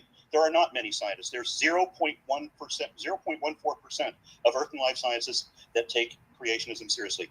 Out of all the scientists that were in the document that you're talking about, and the subsequent what was the estimate on the number of scientists that were doing this kind of work? I can't remember what the data is. I would have to look it up. So, study from 1987. But no, 99.86% of geologists, biologists, and so forth accept evolution. Less than 1%, almost 1/10 of 1%, believe in creationism, and they always do that exclusively for reasons of prior indoctrination. There is not a fact that you can point to that is both true and indicative of your position. Not one. Okay, can I talk for at least a minute and explain what I'm trying to say? If you say something that's as bald-faced wrong as most of the things you've said so far, I'm going to jump in. So go ahead and try. Why did you invite me on your show then? If you're just going to jump in and because not you said a bunch of stupid shit on the. I didn't say anything stupid. I'm giving you. You said that without God, there is no basis for logic, truth, science, right and wrong, etc. Yes, and you haven't even asked me about that. You didn't even let me explain that. That was the purpose of you being on here, but you changed the subject. Okay, I'm going to go where you lead. So did you? Yeah, there's multiple philosophers, even atheist philosophers, naturalist philosophers that say what I just told you. And by your metrics, that was a load of bullcrap, right? But you're going to call all these famous philosophers and biologists who agree with me? What are you talking about? Do you know? Okay, let's read some quotes to you then. Statistics for geologists and biologists. Sure, that's a completely different issue. I was talking about the situation. That's why I'm wondering why you're talking about this now. Right, because you brought it up. I'm showing you your own metrics are not worthy to be trusted in terms of what is bullcrap and what is not bullcrap, right? Because you're telling me I'm spouting nothing but bullcrap, but what you're calling my bullcrap is actually, very commonly well thought of in philosophical and academic circles. So we don't give a fuck about philosophical circles, brother. Say that a lot, but you can't throw any numbers to back that up. Sure, I can give you influential. We often hear that that scientists are turning away from Darwinism. That is a lie that's been going around for more than 100 years. But every statistic, and I do follow these, every statistic shows otherwise. That there are fewer and fewer scientists who accept creationism or who even believe in a God anymore. There's only about like a third of scientists believe in a God at this point. Sure. Okay, you know who Anthony Flew is, right? Yes. Okay. A guy who was duped by a really bad argument from intelligent design while he was suffering from dementia and shortly died thereafter. Okay. The reason I bring up Anthony Flew is because he's a paradigmatic figure, right? And today we don't interpret scientific ideas through statistics roughly. There's a lot of talk about paradigms. Maybe you should read Thomas Kuhn's Structure of Scientific Revolutions if you don't quite understand what I'm talking Why about. are you pretending that I don't understand? Because you seem to think that I see there you are as no I see you presuppositions. as a child arguing with an obstetrician that the obstetrician should teach stork theory. That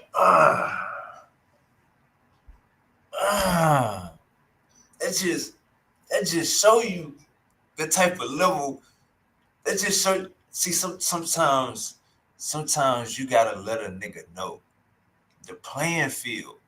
Like, I'm having this conversation with you, but you literally, like, you believe in a book.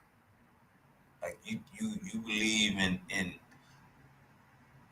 y'all put personalities and names on the what our ancestors called the unseen. You niggas personified. I mean, all ancient cultures personify the unseen, but you y'all niggas turn Spider-Man to real life. Niggas turn Spider-Man into real life. My boy Dwayne say LOL, that guy. Key one say show evidence that nothing turns into something. Key one say yeah, cause saying we come from a fish that did a pull up makes so much more sense. Hey Key one, you gotta go to the pseudo killers, Key one. You gotta go to the pseudo killers and talk to Unc. That's Unc teaches evolution 101. You gotta go talk to Uncle Bobby.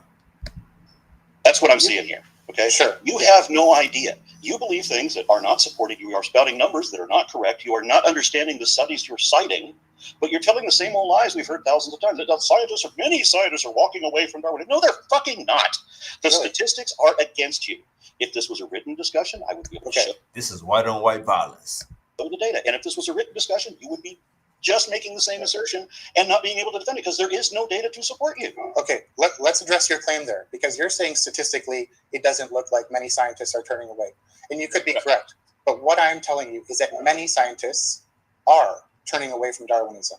And that's I know a fact. that you're telling me something that is not supported by any actual data. You're giving me an assertion. Well, let's just say there's 10,000 scientists. What constitutes many in your eyes? Because I can list hundreds of scientists for you that have turned away from Darwinism.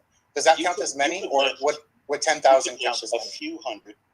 You could list a few hundred that signed to the document that you're talking about. I'm not even talking about the document. I know what document you're talking about. Yeah, I'm not even referring to that document. The document that you're referring to about the many. I'm not referring to that document. Then you have no data at all. You're just no, I'm not speaking statistically. I am telling you culturally and anecdotally that many. Now you can put a number to that word if you want, but I'm telling you said that 10,000. No, I said how much would be many for you, right? Because I'm telling you that many scientists are turning away from Darwinism and they are losing their jobs because of it. Now it's up to you to. Man, come on, bro. Now was a document that was asking if people were skeptical. They should be losing their job. These niggas teaching SpongeBob classes. Darwinism. And being phrased that way, of course, every scientist says that they're going to be skeptical because they're going to be skeptical of practice. Let's get off of Darwin. Not a fact that you can point to that shows that. I don't. There are many facts. I don't care if some guy went and said it pretends, like so many of them do. I was a card-carrying devout atheist until until I looked at this book, and now I'm a believer. How many people get to sell that? And sell it they do. And make a great living at that. And he lost his job, so he definitely had some interest in there, right? Because he was persecuted. If he's going to fired, they're right. There has to be a reason that they're right. There has to be the evidence, the fact. And it's not a bias. It's not a bias. That's right. It's not a bias because there has to be a fact that indicates the conclusion. It doesn't matter what your bias is. Yeah, that's why I say read Thomas Kuhn's paradigm structure, because you seem to be totally unaware of how scientists, for the vast history of science, have held certain paradigms. And when people sort of attack that paradigm, they get blacklisted, and they don't get their jobs. They get persecuted, and they kind of are on the outside. And it takes quite a while for that paradigm to break, but it does eventually break. And Darwinism has already been broken from the beginning. There is not a shred of evidence. Darwinism has been broken from the beginning. Another assertion that I can prove that is absolutely wrong. I was going to tell the story. I can't remember the name off the top of my head, but there was a young Earth creationist that went to the Paleontological Museum. No requirement that she dress anything up. That she was hired as a young Earth creationist, them knowing that she was a young Earth creationist, and she was the one that found the soft parts in dinosaur tissue, right? I wish I could remember her name off the top of my head, but anyway, Mary Schweitzer, yes. Yeah. So she is no longer a young Earth creationist. She's still a Christian, but she now understands evolution, and she gets very irritated at creationists misrepresenting her work as if it indicated a young Earth. Just a little point. You got your scientist who claims, oh, I saw a creationist, and now I think that creationism is real. Can't give a reason why. Gotcha. I've seen and read a number of these anti-science books, these claims made by creationists trying to poke holes in evolution, and they always fail. Darwinism, you don't even know what Darwinism is, was not broken from the beginning. Let's start with, what is Darwinism? And then we'll correct. All right, we don't want to hear about Darwinism. We want to hear, why is God necessary? He said that if birds had descended from dinosaurs, as Huxley was arguing, he said that we should find in the fossil record an intermediate form, a very primitive type of bird with reptiles. These niggas still on. I have studied paleontology, but I'm thankful that you. So when you mentioned that there was no transitional species, for example, These the last niggas expedition still on Darwin. God damn, they're determined they're going to get to at the onset. Again, we are never allowed. The creationist is not allowed to say, you know what, this actually qualifies as a transitional species, so we'll put it on the list of transitional species. No. Again, if you want to talk about transitional fossils, you can just go to Stephen Jay Gould. Just read his book about transitional fossils. I did. If you think it's a creationist sort of ploy here, okay? Right? There was a reason there was a divergence. Ploy is I can demonstrate it, I can show it to you. You can show it to me when you try to show me evidence on your side, and I'll say, okay, here's the falsified argument that you're using. No, you won't even entertain the thought that people are getting in your mind. If people think differently and think Darwin is wrong, that's a breach of ethics to you. To me, that tells me you're not intellectually honest. If they can show that Darwin is wrong, that means something else. Yeah, they have, but in your mind, you'll never accept that. They've never shown. No, of course. Darwin was wrong about the genetics thing because, as I said, he didn't know. He was wrong about everything. He was wrong about everything. He got Archaeopteryx right. He got the Australopithecus right. He was right about the transitional species being discovered by the hundreds. Yes, he was right. You're lying about it. So if I can show you philosophers of science and scientists who say that Darwin got those things wrong, will you accept that as well? We're going to have a consensus here. You're going to find me some guy. Again, you won't acknowledge what all people are saying. All we have is this guy saying Darwin is wrong. We don't have the data showing that Darwin was wrong. And it doesn't matter. We do have Darwin, the data. And Darwin was 19th century. But the thing is, you won't accept that because you're stuck. We've learned a whole lot more about evolution since Darwin that he couldn't have imagined. Darwin is not the figurehead here. He's just the guy who discovered the process. He is the figurehead. He's the symbol. No, he is not the figurehead. He is a symbol. Okay, we're done. We're done. If all you're going to do is contradict me and lie and make baseless assumptions, and all of your assumptions are baseless, then we've got nowhere else to go. I suggest we have a written discussion where I can show you the data and point out when you failed to show any data supporting your point, because you can't. There is not any data to support you. Period. Yeah. I have the feeling that even if I do show you data, you're just going to dress it up as some sort of, you're not going to accept it, to be honest. I don't think you're willing to accept anything that contravenes your view of reality. Okay. That's why we have peer review process, right? Peer review is not an infallible arbiter of what's real. Okay? Now we need infallibility. Where you're coming from a religious perspective. No, but that's your standard. Infallibility. That's your standard. That's your standard, right? Is peer review?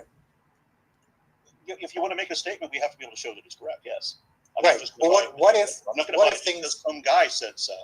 What if things are true? Not just that some guy said so, but why that guy said so. Sure. As I said, I don't care what you believe. All that matters is why you believe it. Show me the data, and you can't. Right, but here's the thing that you fail to acknowledge.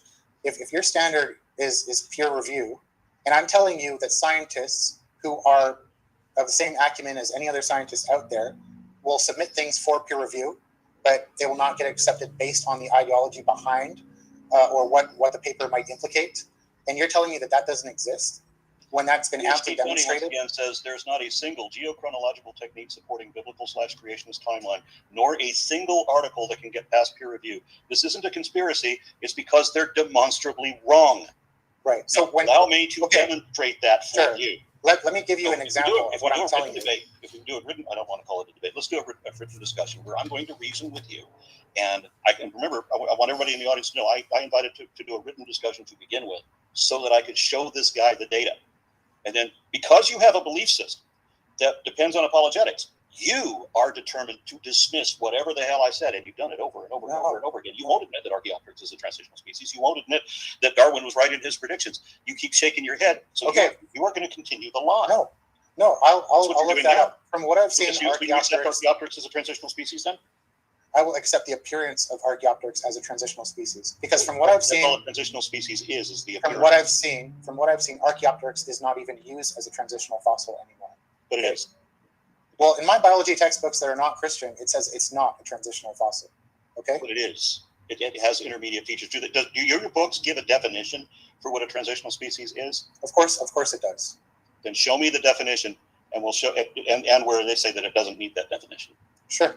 Again, it has to be a written discussion. It's pointless to just listen to assertions where you tell me that many scientists are walking. No, fuck, they're not. So if you can acknowledge that basic fact, how can I trust anything you're telling me right now? Why should I even engage with you? Show you that I'm right. You can't, because it's demonstrable. It's demonstrable. I just told you it's demonstrable, so I can show it to you. That's why I want to do it in writing. So if you want to say the study, okay. Here's the baseless assertion that you're making. You are assuming you can demonstrably prove to me, as if you're everywhere at all times and that you have infinite knowledge, that you can prove to me somehow that it is not happening, that scientists are getting fired for their beliefs, as if you somehow are in every institution. Again, if the scientist is actually being unethical, I can't take what you're saying seriously. If the scientist is being unethical, or if what's they called? Hey gang, what's they called when the witness on the stand and he acting crazy? What's they called when the witness on the stand and he acting crazy? That's called the what is they called when the witness is on the stand and he acting crazy? That's how that nigga acting. But yeah, man, we see what the hell going on. My boy Keon says, what fact the evidence clearly shows that humans are any species transformed out of a single called organism? I think you mean single cell organism. Yeah, you gotta subscribe to the pseudo killers, and you gotta have a sit down with OG Bobby. You know what I'm saying? Mr. Go Get That. You gotta have a sit down with Keon. My boy Dwayne says, I'm about to see what these dudes saying. Keon the Christian, Dwayne is a Gnostic Christian. I think the people is ready to see a show. Whenever y'all get ready, click the goddamn link. The scientist is lying. This is white on white violence right here. Because I've seen cases where people claim that they were. You're talking about ethics now. Yeah, I've seen cases where people claim that they were being fired for their religious belief, but in fact, it was because of their unethical behavior. I get that. We'll have to look at that as a case-by-case basis. But what I'm talking about is when you say that this was never discovered, I can show you that it was discovered. When you say that this was never that the prediction never came true, I can show you where the prediction had come true. I can show you the documentation. When you say it's not defined this way, I can show you the academic definitions. I can show you all of the things you need to see. Sure. And you will try to run away because you don't care what the truth is. You want to believe something else. Okay.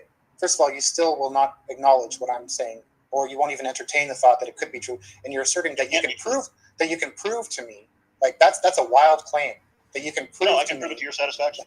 I can. Okay, sure. If you would engage in the Socratic interaction that I'm talking about, if you would actually answer the questions, you'll see. Okay, and if I can bring a scientist to speak with you who tells you that they were a leading scientist that got fired for simply disagreeing with Darwinism, what's your response? And they won't be able to produce the fact either. Bring your scientist, and I'll chew his ass for not being able to bring a single fact that supports your position. Not one. See, we like to say, check this out, gang. We like to say, oh no, you don't go around the white people sounding like that. Or that white people channels don't be cussing on white people channels. Man, y'all got the game fucked up, man. When you got a pseudo in your face, when you got a pseudo in your goddamn face lying, this nigga source just disagree with him. He gonna say the source gotta disagree with him. Man, if you don't, brother, you is not special. See, now that's your response. And they won't be able to produce the fact either. Bring your scientist, and I'll chew his ass for not being able to bring a single fact that supports your position. Not one that is actually true. Now you're jumping ships again, because you're saying that Now you're bringing it back to an evidential argument. That's not you're pretending that I'm the one not paying attention. You're not paying attention. No. See, now you're saying, now you're jumping back. No, I'm telling you, like, bar none, nothing else, beyond the fact that scientists feel pressure to align themselves with Darwinism, even if they don't believe in it. Evolution, whatever you want. Okay. This is not a belief. You don't have to. Nobody cares what you believe. Once again, this may sound familiar. It may be like I've said it a half a dozen times already. We only care why you believe it. Show me the data so I can figure out whether I should believe it too. Well, again, you can't do that. Okay, let's look at some of the transitional things and let's see if Darwin did make a correct prediction. Sure, let's give him that. But again, evolution. And then I'm going to demonstrate for you what evolution is. But more fundamentally than any of that, you need to prove to me, even in the most basic sense, that evolution can create new proteins, new genetic functional information. Okay, at the level that would theoretically perhaps create a new body plan. And just to keep you from moving the goalposts, we're going to have academic definitions where you have to decide, okay, this is the academic definition, and you can't just change it so that when I answer your question, and just let the record state, because when we talk about this again, if we do on written, whatever format it is, let the record state that you said Lenski proved successfully macroevolution. Yep, okay? By the definition of multiple species in that direct observation in the lab. Yeah, and let's also bring back the studies we talked about that point to a 6,000-year-old mitochondrial Eve that you said doesn't actually prove anything, that they were just jumping around to different mutations. No, that's not what I said. I said that there were multiple Eves and that was only talking about the most recent one, and you said there was only one, and then you read the damn thing and it said most recent, didn't it? And then you wouldn't. Why would you even bring up that point when you know he beat your head in for 45 minutes? Admit when you made a mistake. No, I admit it says that. It obviously says that. But you weren't listening to what I was saying, obviously, which was they have to say that, right? No. And then you're going to say it again. Oh, these believers be tripping. No, they don't have to say that. That was another assertion you made without backing. There is no requirement that you have to back up. No, because we are not answers in Genesis. We don't make you sign the thing that you're going to support the religious perspective, like they. No, you just fire. You just fire us. Don't do that. No, you just fire them. Science does not even allow that. Yeah, you talk about science as if it's some sort of concrete entity. Science is much more fluid and vague than what you're presenting.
if them cats was in front of each other, they'll be ready to fight. If these cats was in front of each other, they'll be ready to fight on everything. These cats was in front of each other, they'll be ready to fight. So I will give you the link. How can I get you that link? I'll send you the link the same way I sent this to the forum where I do these discussions. Bear in mind, all right, let's get on some games. At the time of these robberies, he served as a planner, a scout, but he was the final getaway car driver on these moves, and he also served as a point man, calling the green light when everything was a go for them dudes. Side jewelry stores throughout LA County, Orange County, and Riverside County. Now, like we said in the last video, we gonna keep up in the ante. These dudes had a multi-year run, and like I said, multi-million-dollar run at that. But we gonna bring y'all as close as possible to these dudes not only running a full-fledged organization, but them also setting each other up, some people doing a whole lot of snitching, and we got an individual that has escaped federal custody June of 2025 and has still not been apprehended, out here ducking his federal sentence imposed on a group called the Time Bandits. Now, you know we gotta hit y'all with the disclaimer. We do not, since just they got down, bringing home what the feds say is $6 million over the course of 2 years in smash and grab robberies. This is how to rob, hypothetically, with the best hood channel on YouTube. Based on the evidence and how they sold themselves up at the scene.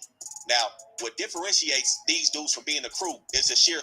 Hey, this was crazy. Like, we be like in Texas, in Texas, gang, it's plentiful. Like in Texas, you can get a badass mansion for $500,000. In California, this badass mansion you paying $500,000 for in Texas. In California, this shit like $4-5 million. You know what I'm saying? So I be like, I used to wonder, like, why when we visit California, they prey on out of towners. Like, I used to wonder that, you know what I'm saying? But it took me going down there, you know what I'm saying, walking down Hollywood Boulevard, seeing niggas my age, you know what I'm saying, homeless, seeing niggas my age all sitting down 20 deep on Hollywood Boulevard looking like they ain't got nowhere to go once nighttime hit. You know what I'm saying? So when you see these wild ways that they can make money, it make you wonder, like, damn, these niggas is doing this in Beverly Hills. These niggas doing this, and like this is like extreme. Like, and look, let me say this last thing. Shout out my boy Gullah. In Texas, we grab a catalytic converter. We take an ATM. We not going in no guy. We ain't look, check this out. Let's go and run it. Now they made some bread, you know what I'm saying? And we're gonna see the downfall. But it's different, gang. Size and organization that the Inglewood families put together on this move. But the IFGs did not come alone. They also employed dudes from Inglewood Neighborhood Piru, Inglewood Avenue Piru, Eastside Carver Park Compton Crib. The Hoovers is around this. Dudes from Eastside Bounty Hunter Watts and the A-Trace was also spoke about in the paperwork. But this was a classic case of some older homies pulling strings at the top and getting young niggas to do their biz for them. So we got to start with the main dude, a member of CMT, Keith Green Eyes Walton, coming out of Inglewood Family Gangsta Bloods. Now, G.I.'s played the role of a planner and a recruiter. Past credentials, the feds allege he's a career criminal, and at the time of this run, he spent half of it in federal custody, and when he got out the feds, he participated and turned the shit all the way up, press and play on these robberies, putting the pieces together. His right-hand man, another top dude in the organization, we got Daryl Dent, who played the role of a planner, recruiter, a scout, and he was the watch connect that dealt closely with the buyer. And he's the one that brought the team aspect to the situation. Daryl Dent is an ex-MLB player who played for the Orioles as well as other teams, but the flocking was always in his trajectory because he was kicked off the Orioles for stealing the teammates' Rolex and writing the teammates' checks in his names and cashing them. So he was Never. Nigga, you was in the major leagues. Never. recruiter, a scout, and he was the watch connect that dealt closely with the buyer. and he's the one that brought the team aspect to the situation. Daryl Dent is an ex-MLB player who played for the Orioles as well as other teams, but the flocking was always in his trajectory because he was kicked off the Orioles for stealing the teammates' Rolex and writing the teammates' checks in his names and cashing them. So he was made for this from the jump. The next dude we got at the top is the dude from Inglewood Neighborhood Pyru, Stanley Baldy Ford. Bald head, the oldest member of the crew, sitting at 47 at the time of these robberies. He served as a planner, a scout, but he was the final getaway car driver on these moves, and he also served as a point man, calling the green light when everything was a go for them dudes to run up in the store. Stanley also brought some impressive credentials to the play as well. He was on federal supervised release for armed bank robbery. So these was the three dudes at the top, pulling strings, making sure everything was planned out properly. Now they had somewhat of a starting five of young homies underneath them. Number one, Tiny Bogey, Robert Johnson from Inglewood Family Gangsta Bloods. He served as somewhat as an on-site manager, planner, recruiter, scout, and a weapons connect. Now Tiny Bogey's credentials. Yo, these niggas got jobs and tasks. These niggas got jobs, nigga. These niggas got assignments, nigga. We about to go hit this jewelry store. You do this, you do this, you do this. Nigga, all right, you graduated. All right, you can do this. All right, you graduated. Now you can do this. These niggas had jobs, gang. Could, some people may say, exceed the others. He was arrested previously 5 different times for separate homicides and attempted murders alleged against him in the past. His first one being when he was 16 for a murder of a female in Inglewood. But check this, his father is an ex-cop, and he's brought his talents to Operation Shattered Glass. Next up, we got Jameson LaForce, aka Janky or J-Bone, 7-7 Inglewood Family Gangsta Bloods. Now this is the first. See, I can't have nobody going on no lick for me named Janky. You gon' fuck the play up, Janky. How many assignments they gave Janky? First individual that we gonna speak on who was a torpedo, the runner, one of the dudes that jumped into the store and got cracked. All right, so if you a torpedo, that mean you the nigga that's busting the glass. You the nigga that's you really doing the work. You know what I'm saying? They had Janky. Janky was the nigga that was snatching, grabbing. You know what I'm saying? Janky wasn't no driver. You know what I'm saying? Janky wasn't no planner. Janky was the nigga that's going in. But this is the jack of all trades. Not only was he a runner, recruiter, he was a driver, a scout, and a planner at 20. Goddamn, Janky had all the jobs. 24 years old, he had his hands in everything in this organization. Next up, they had some crippin' on their team as well. Evan E. Mac Scott, Eastside Carver Park, Compton. He was also a torpedo, but his main role was the gunman. He had the stick and played guard control because of his size, so he was always laying some shit down in the spot. He also was a scout, 27 years old at the time, and he was on parole at this time for robbery. Now, we about to go in depth about exactly the role that EMAC played, but this is the individual that the Bureau of Prisons alleges escaped federal custody June 2025. And is currently on the run. Now, coming up after him is potentially one of the top recruiters. He brought some hoovers to the play and a lot of different other dudes from the neighborhood on these skits. We got Justin J. Stone Hennig, Inglewood Family Gangsta Bloods, torpedo, recruiter, scout at 27 years old. And last but not least, we got Dominic Calloway, aka Bones, coming out of Compton. He was also a torpedo, 26 years old, heavily involved in these moves. Now, it's a lot of dudes that came off the bench from Inglewood families and other hoods throughout the city. We're going to speak on them dudes as they come up, but we got to put our focus back at the top with how this whole situation got started. And it starts with Daryl Dent and GIs from CMT. Them dudes had prior history before they put this team together. They met at a funeral wake in around 2011. Mind you, Daryl has already squandered his opportunities in the MLB. He fell into a life of crime. He's back in Inglewood hanging out with them members. And from November 2012 to May 13th, these two dudes break into 25 phone stores around the LA area, jumping through air vents and holes that they made in the wall, making off and getting popping on the commercial burglary scene. These dudes end up going down. GIs serving time. Daryl Dent getting probation. Now they link back up while GIs is still sitting down in 2014, and they think they got it all figured out and start assembling the teams based on what Daryl Dent got going on outside. He starts with what he calls track star robberies. So the track star robbery is where somebody goes into a jewelry store, tries on some jewelry, and runs out. And this is where Daryl finds himself early 2014 with an individual named Concrete from Hoover. And he got a couple dudes coming off the bench named DeAndre Johnson and Javon Walker. Their first track star robbery was in Century City at a store named Torno. Now, these moves didn't take a lot of planning. This was the early developmental stages of their organization. But Dent in the car with DeAndre, Concrete in the car with Javon. Nigga, so you and that bitch like, all right, let me see this right here, nigga. Let me see the bust down rolling. Give me that bust down rolling. Let me see what it look like. Nigga, soon as he even attempt to turn his head, nigga, you taken out of the front door. Send Javon Walker inside. He tries on a gold Rolex Daytona, runs out. These dudes come off with 8 racks. Now, of course, 8 racks, 4 people, they all get 2. Hey, that's some good money. That's some good money right there. That's some good money right there. Know what I'm saying? Just saying one nigga in there. You know what I'm saying? We trying to roast-ski, the roly-poly. Know what I'm saying? Take off on burnt everybody. Get in the car, we take off. 8 racks. 8 racks, 4 people, 2 racks apiece. Nobody hurt. Oh yeah, that's good money. That's good money, Jack.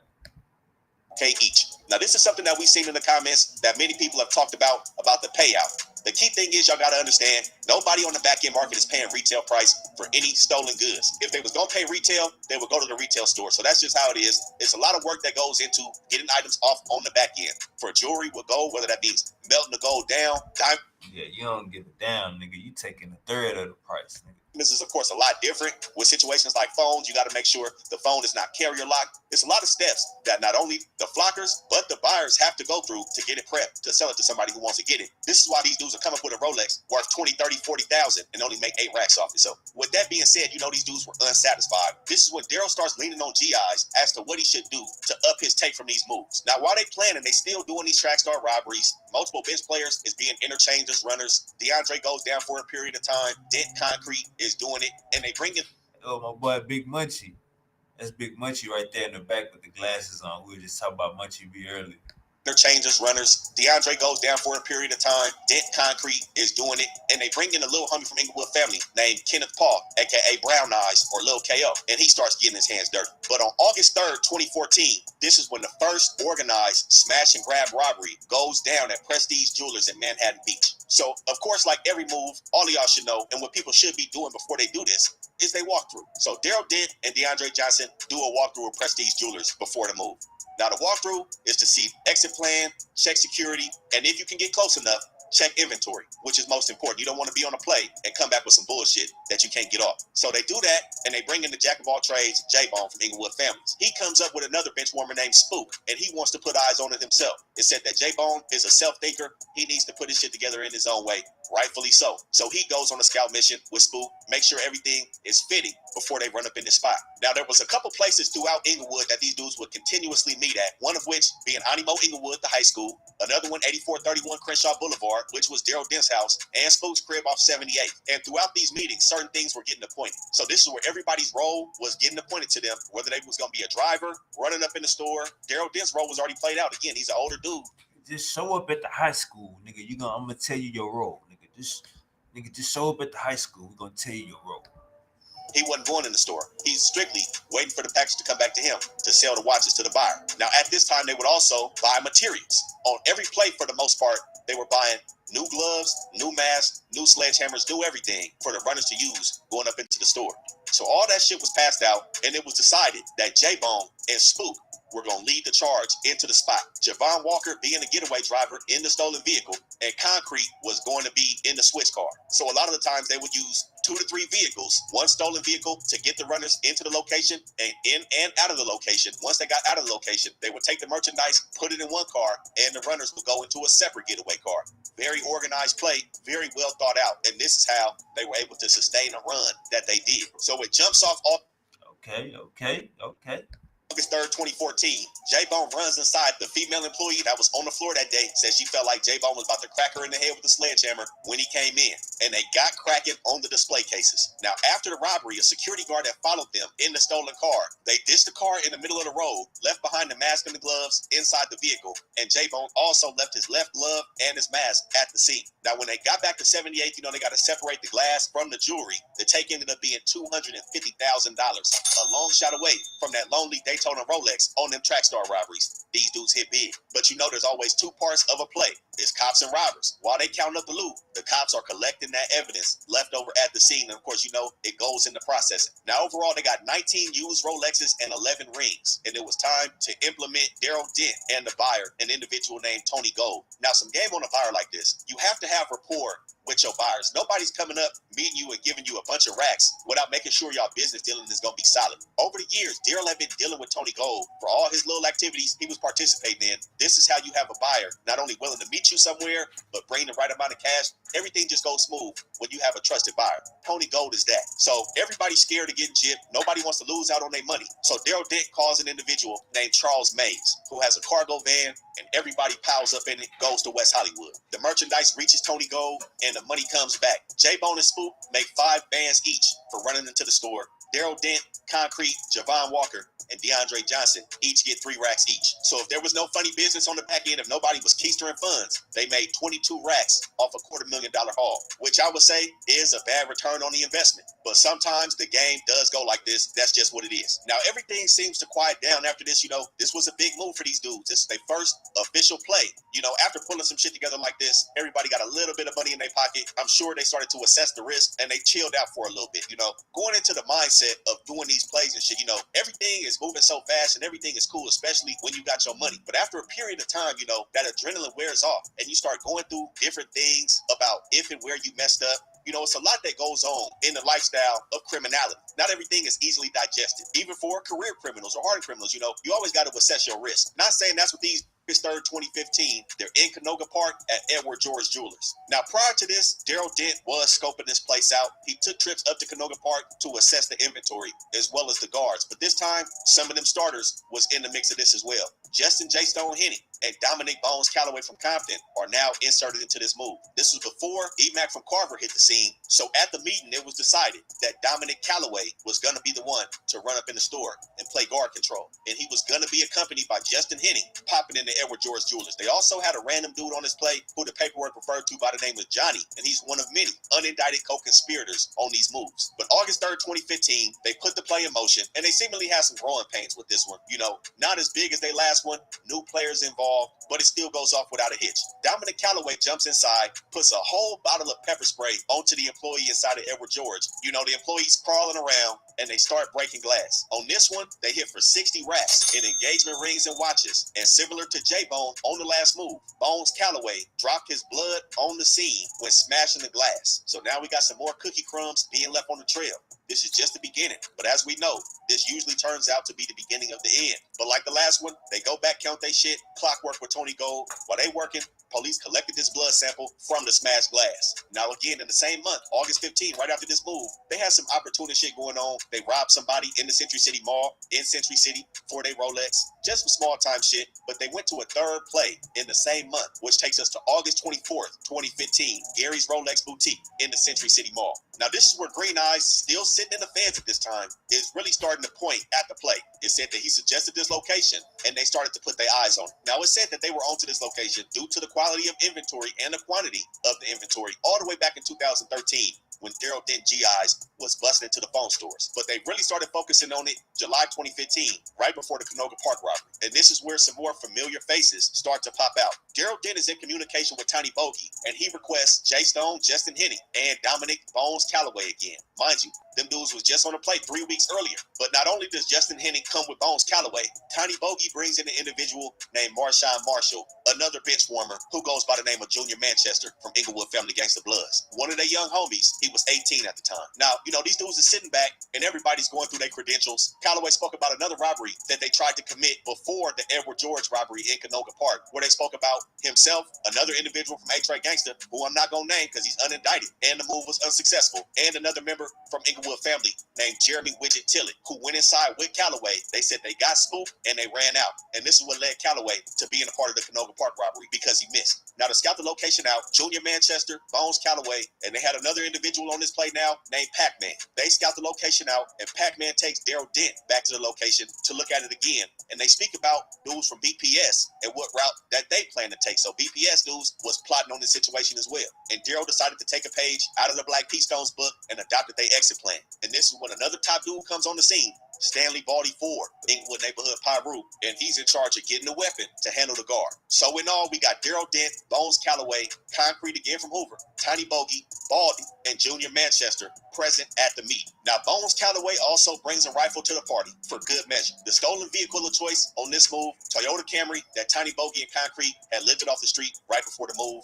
and they pressed play. So on the day of August 24th, 2015, security guard Damian Dupree, standing at 6'3", is sitting inside of Gary's Rolex boutique in Century City. When he yells, "They coming, they coming," and he tries to lock the door on these dudes. And this is when a shot is let off. These dudes bust through the door and shoot one of the glass displays. Now, Calloway is inside, Henning is inside, Marshall is driving a stolen car, Concrete in the secondary car, and Stanley Ford in the final getaway car, with everybody else sitting back waiting for the play to go green. They're in and out in less than 2 minutes, and they hit for 40 watches in total at 1.6 million on their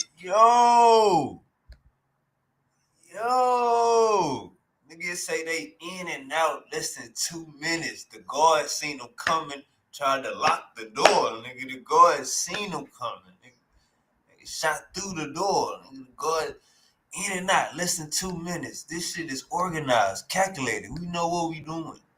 But you can't be leaving no blood at the scene, gang. You can't be leaving no gloves at the scene, no shoes and all, no mask.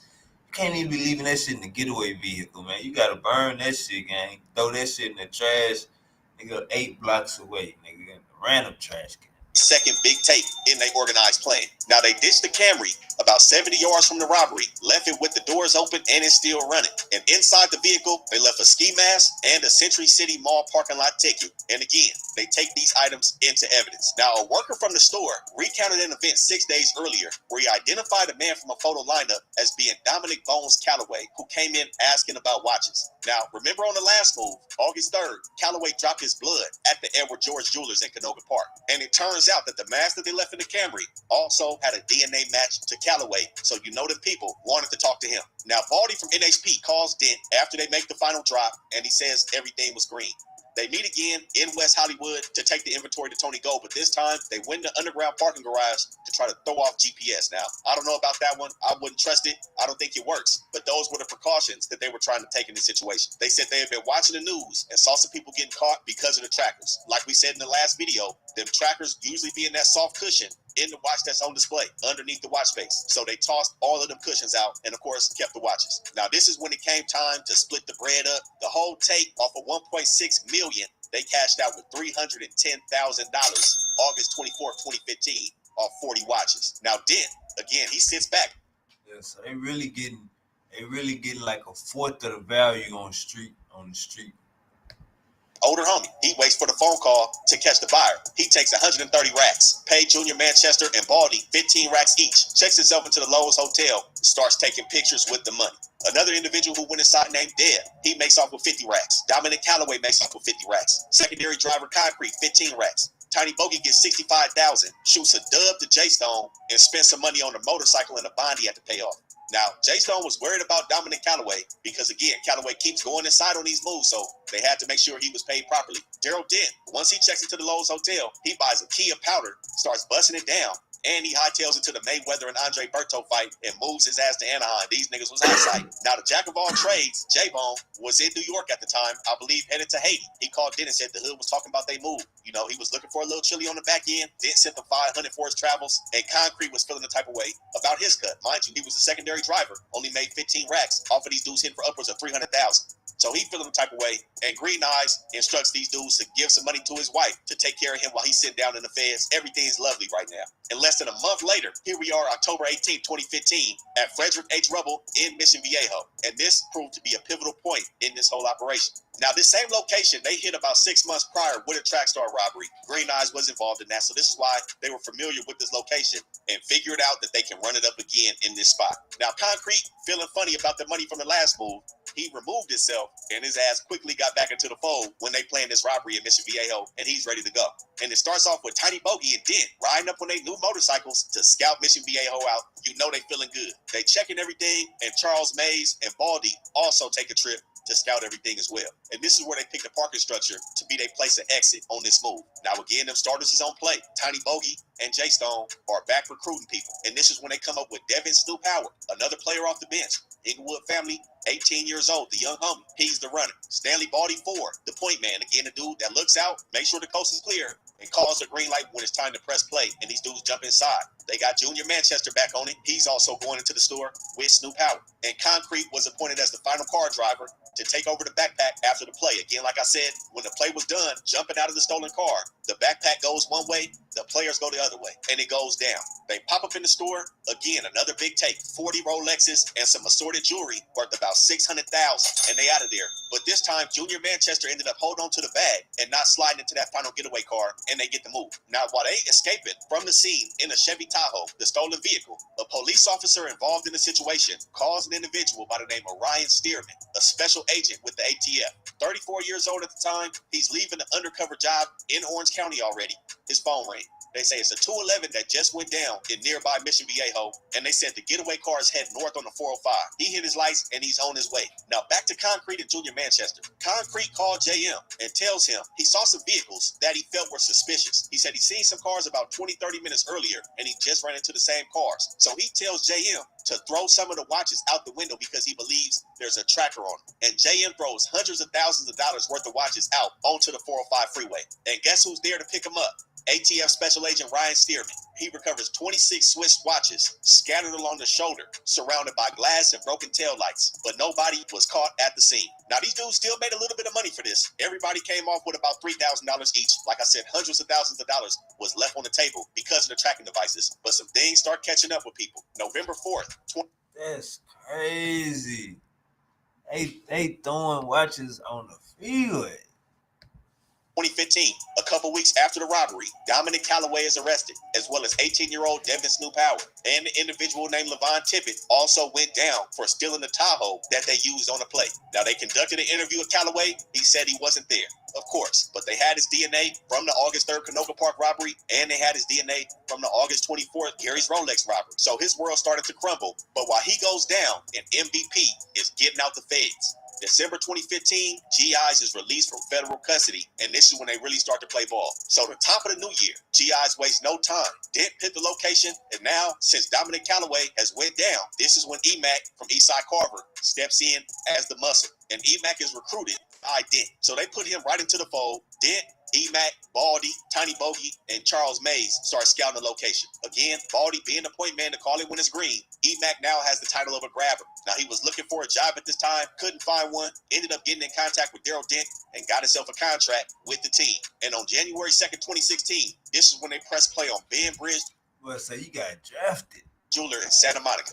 Now, this is GI's first play. He's crawling before he's walking, but he's still present. And just like the last move, they choose another Tahoe, which is starting to become an identifier to ATF Special Agent Ryan Stearman. But along with EMAC, they got some peace treaty going on. Like I told you, EMAC from Eastside Carver, they got some young dudes from Eastside Bounty Hunter Watts to run up in the store with EMAC, and they looking to win. Now, EMAC being fresh, I don't know if he didn't trust these dudes, but he employs his own driver. He said he got his own way to the skip and his own way out. So he doing his own thing, but the dudes from Bounty Hunter is recruited by none other than Jay Stone. But the peace treaty didn't last long between EMAC and the young dudes from Bounty Hunter. They get inside Ben Bridge, and the dudes from Bounty Hunter got spooked. They hit the glass 2 to 3 times, dropped the hammers, and ran out. They didn't create a hole big enough for a hand to fit through. The play went all bad. Now you got EMAC complaining about these dudes being amateurs. And they were, because they took the Tahoe back to the Nickerson Gardens and ended up going down in it shortly after that. Now, since they missed, 5 days later, Tiny Bogey gives Dent a pistol. He's so thirsty, he's looking to strong arm somebody. Luckily, they didn't come up with nothing,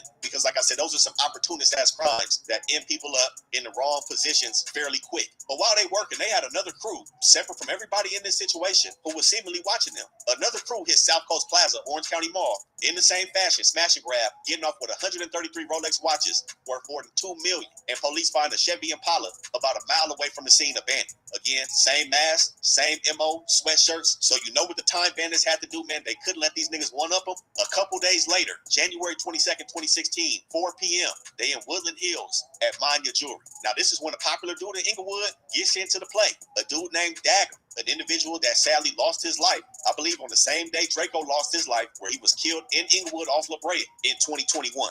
Now, Dagum had connections to G.I.'s. G.I.'s told Dent to take Dagum on the move because he has a clean look. Now, Dagum, a real Inglewood dude, before Dent came around and all that shit, this was a young homie over there. And Dagum, because of the clean look, he's able to get closer into the store. He pops in as the scout, saying that he saw Rolexes in the spot. Now, G.I. suggested that they take Dagum on the move, on the full move, but I don't think they ended up going through with that. Now, along with Dagum, Baldy and Dent also went to scout the situation out, and Calloway, 2 months after going down with his DNA being found at 2 other robbery scenes, is back on the move, going inside. Now, because of what they seen with the security guard, they needed a weapon, but everybody was complaining about not wanting the weapon in the same whip as jewelry and all that shit, so they had Concrete transport the firearm, and Baldy drove the players to the scene this time. Now, along with Bones Calloway, some unnamed individuals popped in the Mania jewelry, and the female employee saw them come and hit the panic button. She's on the phone with the owner of the jewelry store telling them they being robbed. Bones Calloway put the pistol to her head and tell her to hang that shit up and lay her down. And they ended up hitting for 3 Rolexes, a Rolex Oyster, a date yacht, and a Rolex Oyster Perpetual Date Just with the limited edition blue dial.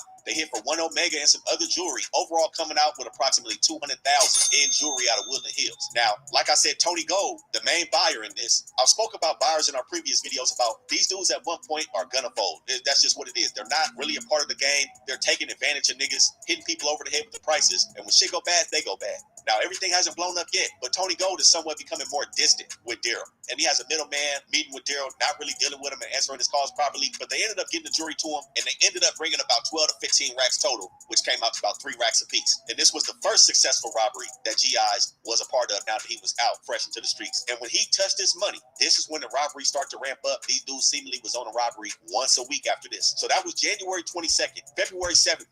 That nigga say once a week. Nigga, this ain't paying no bills, nigga. This is flexing, flogging, finessing. Pull up Super Bowl Sunday, 11:30 in the morning, another Ben Bridge in Thousand Oaks. Now, Brown Eyes Kenneth Paul, who again was around in 2014, is back on the scene. J-Bone is back in the fold. The usual, Baldy is present, and Dent goes with the 3 of them to scout Ben Bridge out. Now, they were initially going to scout Ulysses Harden because when they scouted Ben Bridge previously, there was a security kiosk outside of the spot. Now, when they went back, the security kiosk was gone, so they said this was the spot. Now, the runners inside, J-Bone and Brown Eyes, set to be the torpedoes, one with the hammer, one grabbing.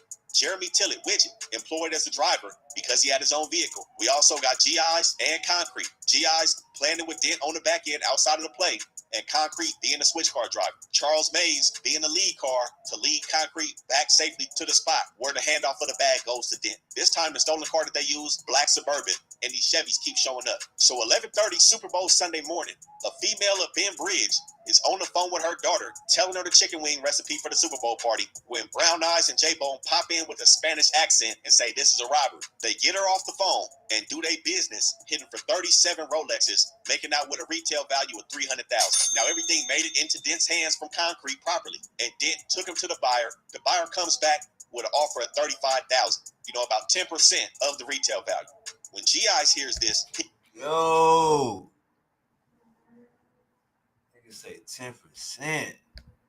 he says no. And this is what I talk about with Bogart politics and things like that. Shit be getting tricky. G.I.'s been sitting down this whole time. They've been taking what they needed. You know what I'm saying? And this is what I talk about with these play extenders. Now, he says no. He wants the jewelry to come to his crib. Not only you drive from Thousand Oaks to West Hollywood, you're supposed to leave the merchandise there. The jeweler had to take the merchandise wherever he took it to assess it. They asked for the jewelry back. Now you got to take it from West Hollywood to 84th and Western. That's a play extender. This shit should have been over, especially for what happened afterwards. G.I.'s gets it, separates all the jewelry, he assesses it, and he figures out 35 was the accurate number and to go ahead and take the offer. Now they got to drive it back to West Hollywood and take the 35.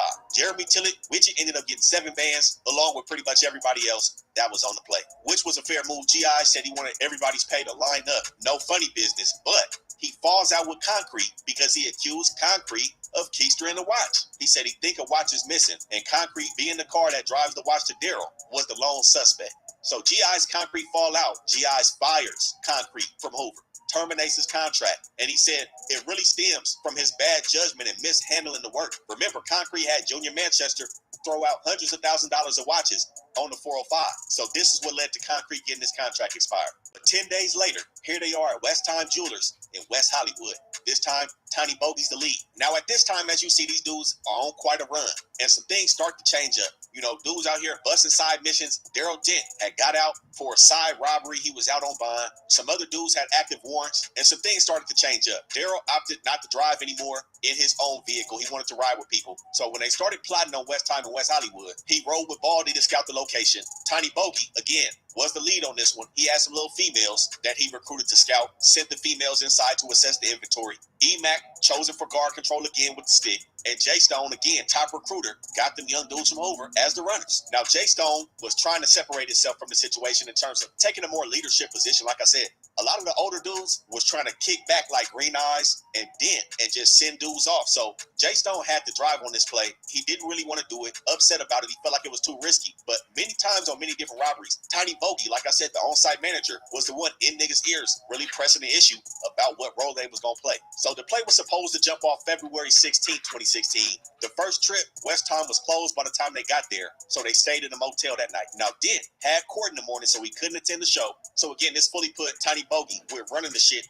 under GI supervision. Now, the young dudes from Hoover get up in there with E-Mac and lay the security down and strip him of his revolver and got him out the way. It was 3 people total entering the store, and the operations manager was training the new employee at the time. These dudes popped in, he turns around, it's a gun in his face, and he's being asked if he want to die today. And in total, they hit for 18 Audemars watches, totaling approximately $575,000. Jeez. They say, fuck them Rolexes, nigga. We going for the Audemars, nigga. We going for the AP. Fuck them Rollies, nigga. We going for the AP game.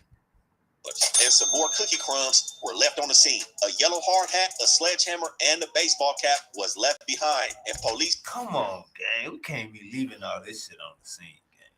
Hit with the DNA kit, also known as the Bold kit. They swabbed all the pieces of evidence and took him in. Now, ATF Special Agent Ryan Stearman is at home sick February 17, 2016, when the LA County Sheriff's deputy hits his phone. He'd been telling people if they see anything about these robberies, tap in with him regardless. He don't want to overtake it. He just want to assist. This is what the sheriffs did, tapped into his phone as soon as West Time was hit. He jumps into the car and rushes to the scene. And when he gets there, he learns sheriff deputies apprehended a 22-year-old dude from Hoover named Pancho, who crashed his getaway car, another stolen Chevy Tahoe. Now, when he sat down in that room, Pancho immediately admitted to being inside the store and being the one that bagged the watches up. When Stearman asked him who put him up to it, he said he was no snitch. And I quote, he said, "I'm willing to sacrifice." Now, after Stearman pressed on him, he said this was the ATF investigating a federal crime in conspiracy to interfere with interstate commerce by robbery. He said most of... Hey, listen to this, gang. You think this is a state crime? Listen to this. Federal crime. I'm willing to sacrifice. Now, after Stearman pressed on him, he said this was the ATF investigating a federal crime in conspiracy to interfere with interstate commerce by robbery. He said most of West Time's jewelry and merchandise comes from Switzerland. This is why it's now a federal case. And Pancho is playing with the big boys. You can say most of their merchandise come from Switzerland. So this is a federal crime. Conspiracy to interfere with interstate commerce by robbery. Looking at least 15. Stearman pulled the violin out and started talking about how them niggas don't care about him, how they already forgot about him, how they was gonna leave him inside. Pancho started crying. He said it was all planned, but it wasn't planned by him, and he said he was recruited by none other than Justin J. Stone Henning himself. And you know, this put a smile. Never. Come on, gang. Come on, gang. I don't care how many sandwiches they give you. I don't care how many bags of chips and soda pops they give you. Come on, gang. Smile on Ryan Stearman's face that day, because when he looked up Justin Henning, he found him Inglewood family gangster blood connections, and he showed Pancho a mug shot. Henning's face was pointed out in that room that day. Now, going through Inglewood family's history, they were able to link Jay Stone to Keith G.I.'s Walton and the Crenshaw Manchester terrorists, the CMT gang. And also, another one of Stearman's informants had also put a former professional baseball player named Daryl Dent Jr. on Stearman's radar, and now they started getting traction. But back after the West Time robbery, these dudes meet with the buyer, sell these Audemars, make about 60 racks. Not only did that dude from Hoover go down, they were also caught on camera.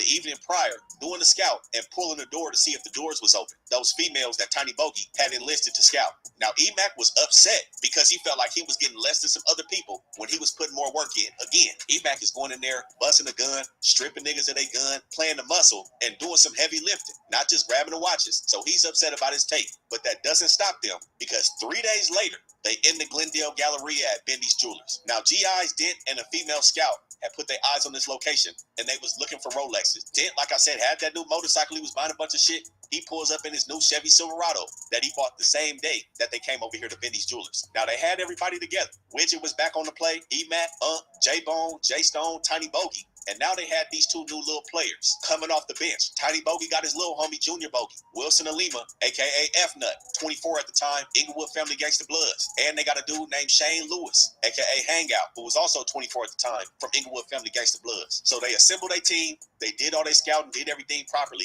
but they were initially worried about the security guard. Now, Bogey bought the strap to the play. Junior Bogey and Hangout was supposed to run inside. You know, the young dudes. E-Mac was back in control of the weapon. Dent went back on his own word, drove his motorcycle to the play. But when they was just about to run in there, they did one final look through. There was an armed security, mall security, and a lone police officer in the mall. They called it off. And all the while, some shit was going on the under with G.I.'s Walton and his lawyer.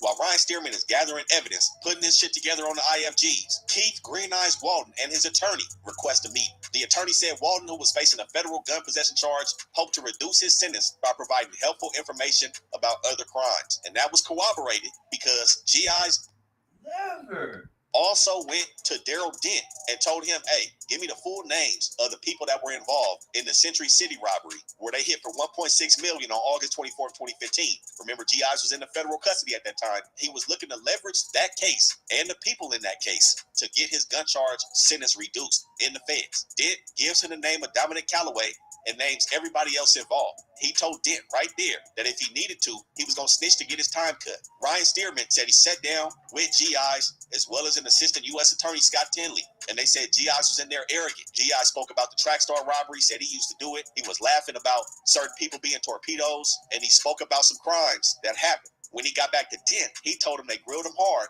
He was sweating bullets. And he told Dent that the feds bought his name up. Now, the feds caught on to what he was trying to do because on February 29th, the armed robbery of Ben Bridge in Torrance in the Delamo Mall at 10:30 in the morning went down. G.I.'s was using his conversation with the feds as a distraction and as an alibi to separate himself from the robberies. So before the play went down on February 29th, G.I.'s calls Dent, tells him, come down.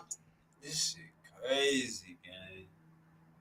This shit crazy. Niggas turn witness and still trying to play both sides.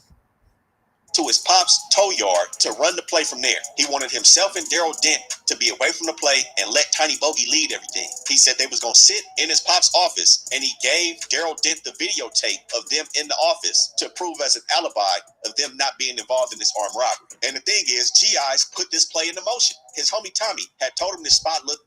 Never.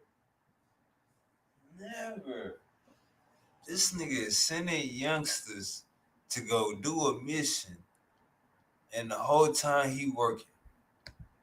good. And a lot of the planning was done at G.I.'s house. G.I.'s essentially was setting these dudes up because he did not make anybody aware other than Dent of him talking to the feds and them being onto everything that's going on. Now, amidst the planning, he had people put in money for them to go fetch a stolen car, and they planned Ben Bridge looking for some Rolexes. Now, again, Tiny Bogey being the lead, he appointed everybody to their spot. Hangout Lewis was going inside the store. Another dude coming off the bench, Av Boy from Inglewood Avenue, Pyru. Scott, E-Mac, back as the gunman, going inside the store with Hangout. This time, J-Bone was going to be the last driver to collect the merchandise. J-Stone was going to be the backup driver, secondary on the play. And to go in with Hangout and E-Mac, they needed one more little homie, an individual named Cornell Steven, a.k.a. Bully Badass, also from Inglewood Family Gangsta Bloods, 21 at the time. Now, he thought he was going to be a driver. It was sold to him by J-Bone that he was going to be driving. When he met up, yo, check this out. a.k.a. Bully Badass, also from Inglewood Family Gangsta Bloods, 21 at the time. Now, he thought he was going to be a driver. It was sold to him by J-Bone that he was going to be driving. When he met up at the spot with Tiny Bogey looked at him and said, boom, you going inside. And this is what I mean by them dudes sending their little homies. Now, again, this play happened on February 29th. It was supposed to go down February 28th, But when they got there, E-Max said it didn't look right with the security guard. Tiny Bogey pressed these dudes. His little homie was trying to get out of it. He was calling him a buster for not wanting to participate. And he said, what's the difference in security being there today? Because they're going to be there tomorrow. Eventually, they called it off for that day, and they popped back up February 29th. So they pop in the store. E-Mac pistol whips the security guard and drops him, drags him into the store. The employee watches the whole thing. They lay him down and try to strip his watch off his wrist. It wouldn't come off, so they put the gun to his head, had him take it off. And they ended up coming up on 30 Rolexes and a bracelet worth approximately $450,000.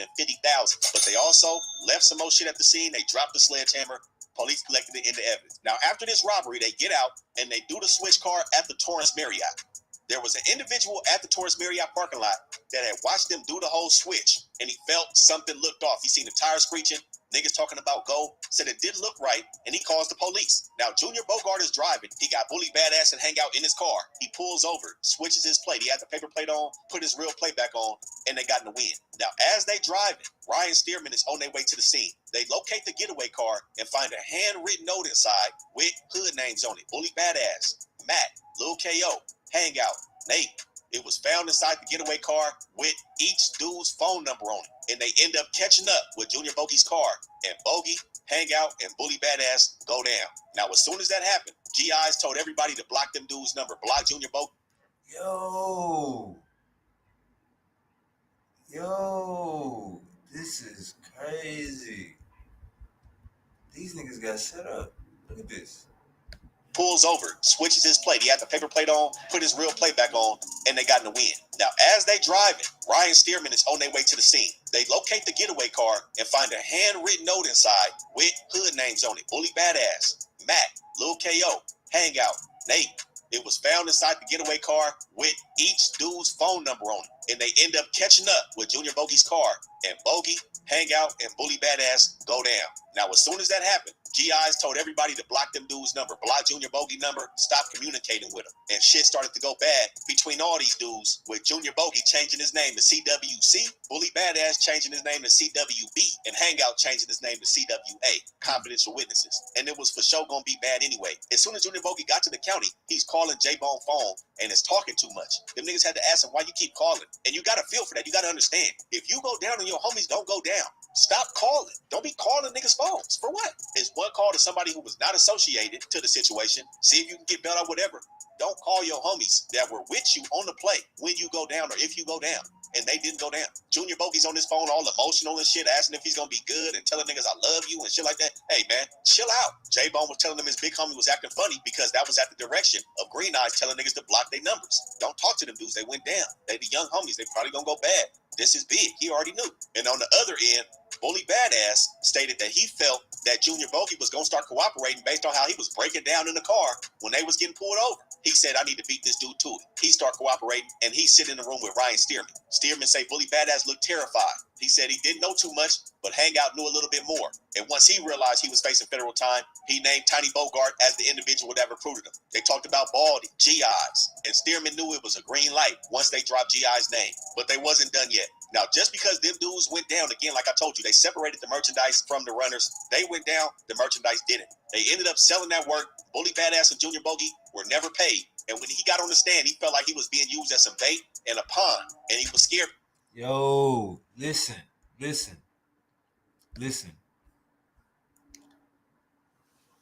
When they press the play, they hand off the jury. The jury go one way with Dent. Them niggas go the other way. So when them niggas get jammed up, they say them niggas ain't even get paid, gang. Say that nigga told them block they numbers. Block them niggas' numbers. That type of shit. Because he was facing the mandatory. It's a cold world. It's a cold game. 7 years. So they ended up selling them Rolexes from Delamo Mall for 60 racks and split it up. Dent met J-Bone and got the watches off him, and this is when J-Bone told him that Junior Bogey got picked up. But they wasn't done. they was low-key far from done. So that was February 29th. March 9th, they back in Canoga Park at Ben Bridge, again with the pistol, hammers. They hit for 36 Rolexes worth $600,000 and threw out the tracking device, which was found by LAPD. Right after this, Junior Manchester goes down for his DNA that was found all the way back on October 18th, 2015 in Mission Viejo. And 4 days after this, J-Bone, who's still operating outside, spearheads the team for another West Time jeweler in Malibu. Now this time the vehicle of choice, white Kia Soul. They got Evan Emax Scott back on the play. This time he's back with the pepper spray, not the pistol. And the same operations manager that was training that employee at the other West Time, where they asked him if he wanted to die, he also is the operations manager of this West Time in Malibu. So when they jump in the store, Emac pepper sprays the shit out of the employee again. He's screaming on the phone with the operations manager, telling them that they being robbed. He was the only employee in the store. And this was sloppy on West Time. He probably could have sued West Time, because if you notice, get down, retail stores can't open with one individual. You got to have a dude that got the keys, and you got to have somebody else. That's protocol. Now, I don't know if that's a newer shit. This was 2016, but he shouldn't have been the only employee in the store at that time. But they threw his iPhone in the trash, and they had some more females as lookouts on this one. The females had walked inside of a bikini store, which was the only other store open at that time. And after it all went down, the employee in that store said she felt like that was a throw-off, and they were distracting her from the robbery. Now, to go in with Evan Scott, J-Bone had also recruited somebody who ended up being confidential witness G, unindicted co-conspirator. And you see how shit's starting to close in. That dude was only paid $1,000 when J-Bone told him that the watches came back fake. They getting over on niggas and doing bad work, but that's because J-Bone went in as well. Damn. This is crazy. This is crazy. They told the young niggas the watches was fake. With Emac, got his hands dirty, and they got off with Breitlands, Frank Mueller's, Audemars, Omegas, Hublots, hit for $1.4 million over here in Malibu. Now, Evan Scott, he was confronted by J-Bone and Dent. He keistered the watch. They was on him because he took too long to hand the bag over at the meetup. Shit went bad, and they got handled on the back end, only making a total of $45,000. Dent met up with GIs in the black Range Rover, and Dent said it's time to fire Emac from Carver Park, Compton.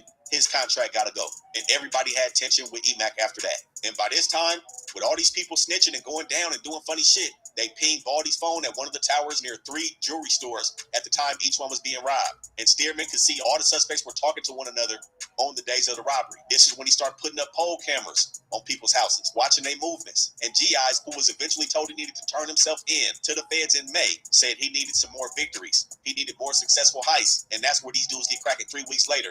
Again in Santa Monica at Ben Bridge. Now, Dent planned this with Tiny Bogey and GIs. Again, GIs knew they was going down. He just needed some tough money. I don't think he knew they was on to him about the jewelry store robberies. He was too worried about his gun sentence. Now, Junior Bogart went bad. Tiny Bogey brings in his lady homegirl, Lady Bogey, as well as Brown Eyes again, and some new players, Vincent Haynes and Brandon White. Lady Bogey requested to be the driver. Tiny Bogey, the final bag man. Haynes was the walker, but he was hesitant. You know how these young niggas be. They want to do the driving, they want to do everything but go inside that motherfucker. Tiny Bogey not having that. He sent Haynes' ass right up in the store. Haynes tried to call in sick, said he didn't want to do anything while he was sick.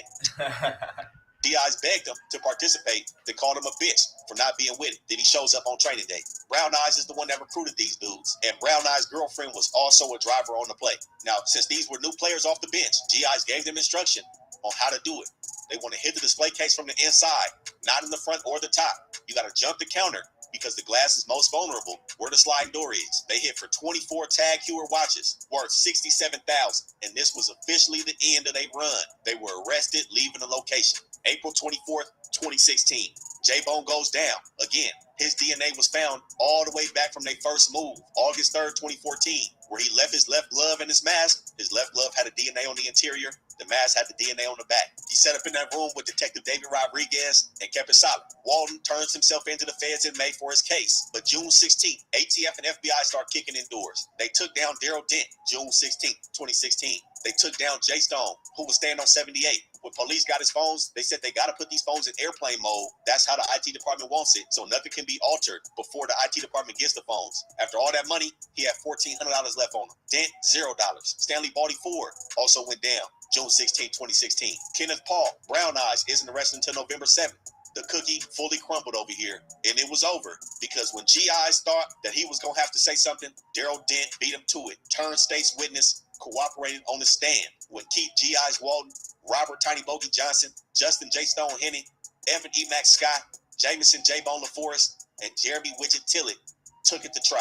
Them young dudes also took the stand. Junior Bogey, Hangout, Bully Badass. Dent cried on the stand. He was facing a mandatory minimum of 107 years. Federal agents moved his mom and his girlfriend and wrote a check to the new leasing office to get them out the way. When LaForest went down, they caught him.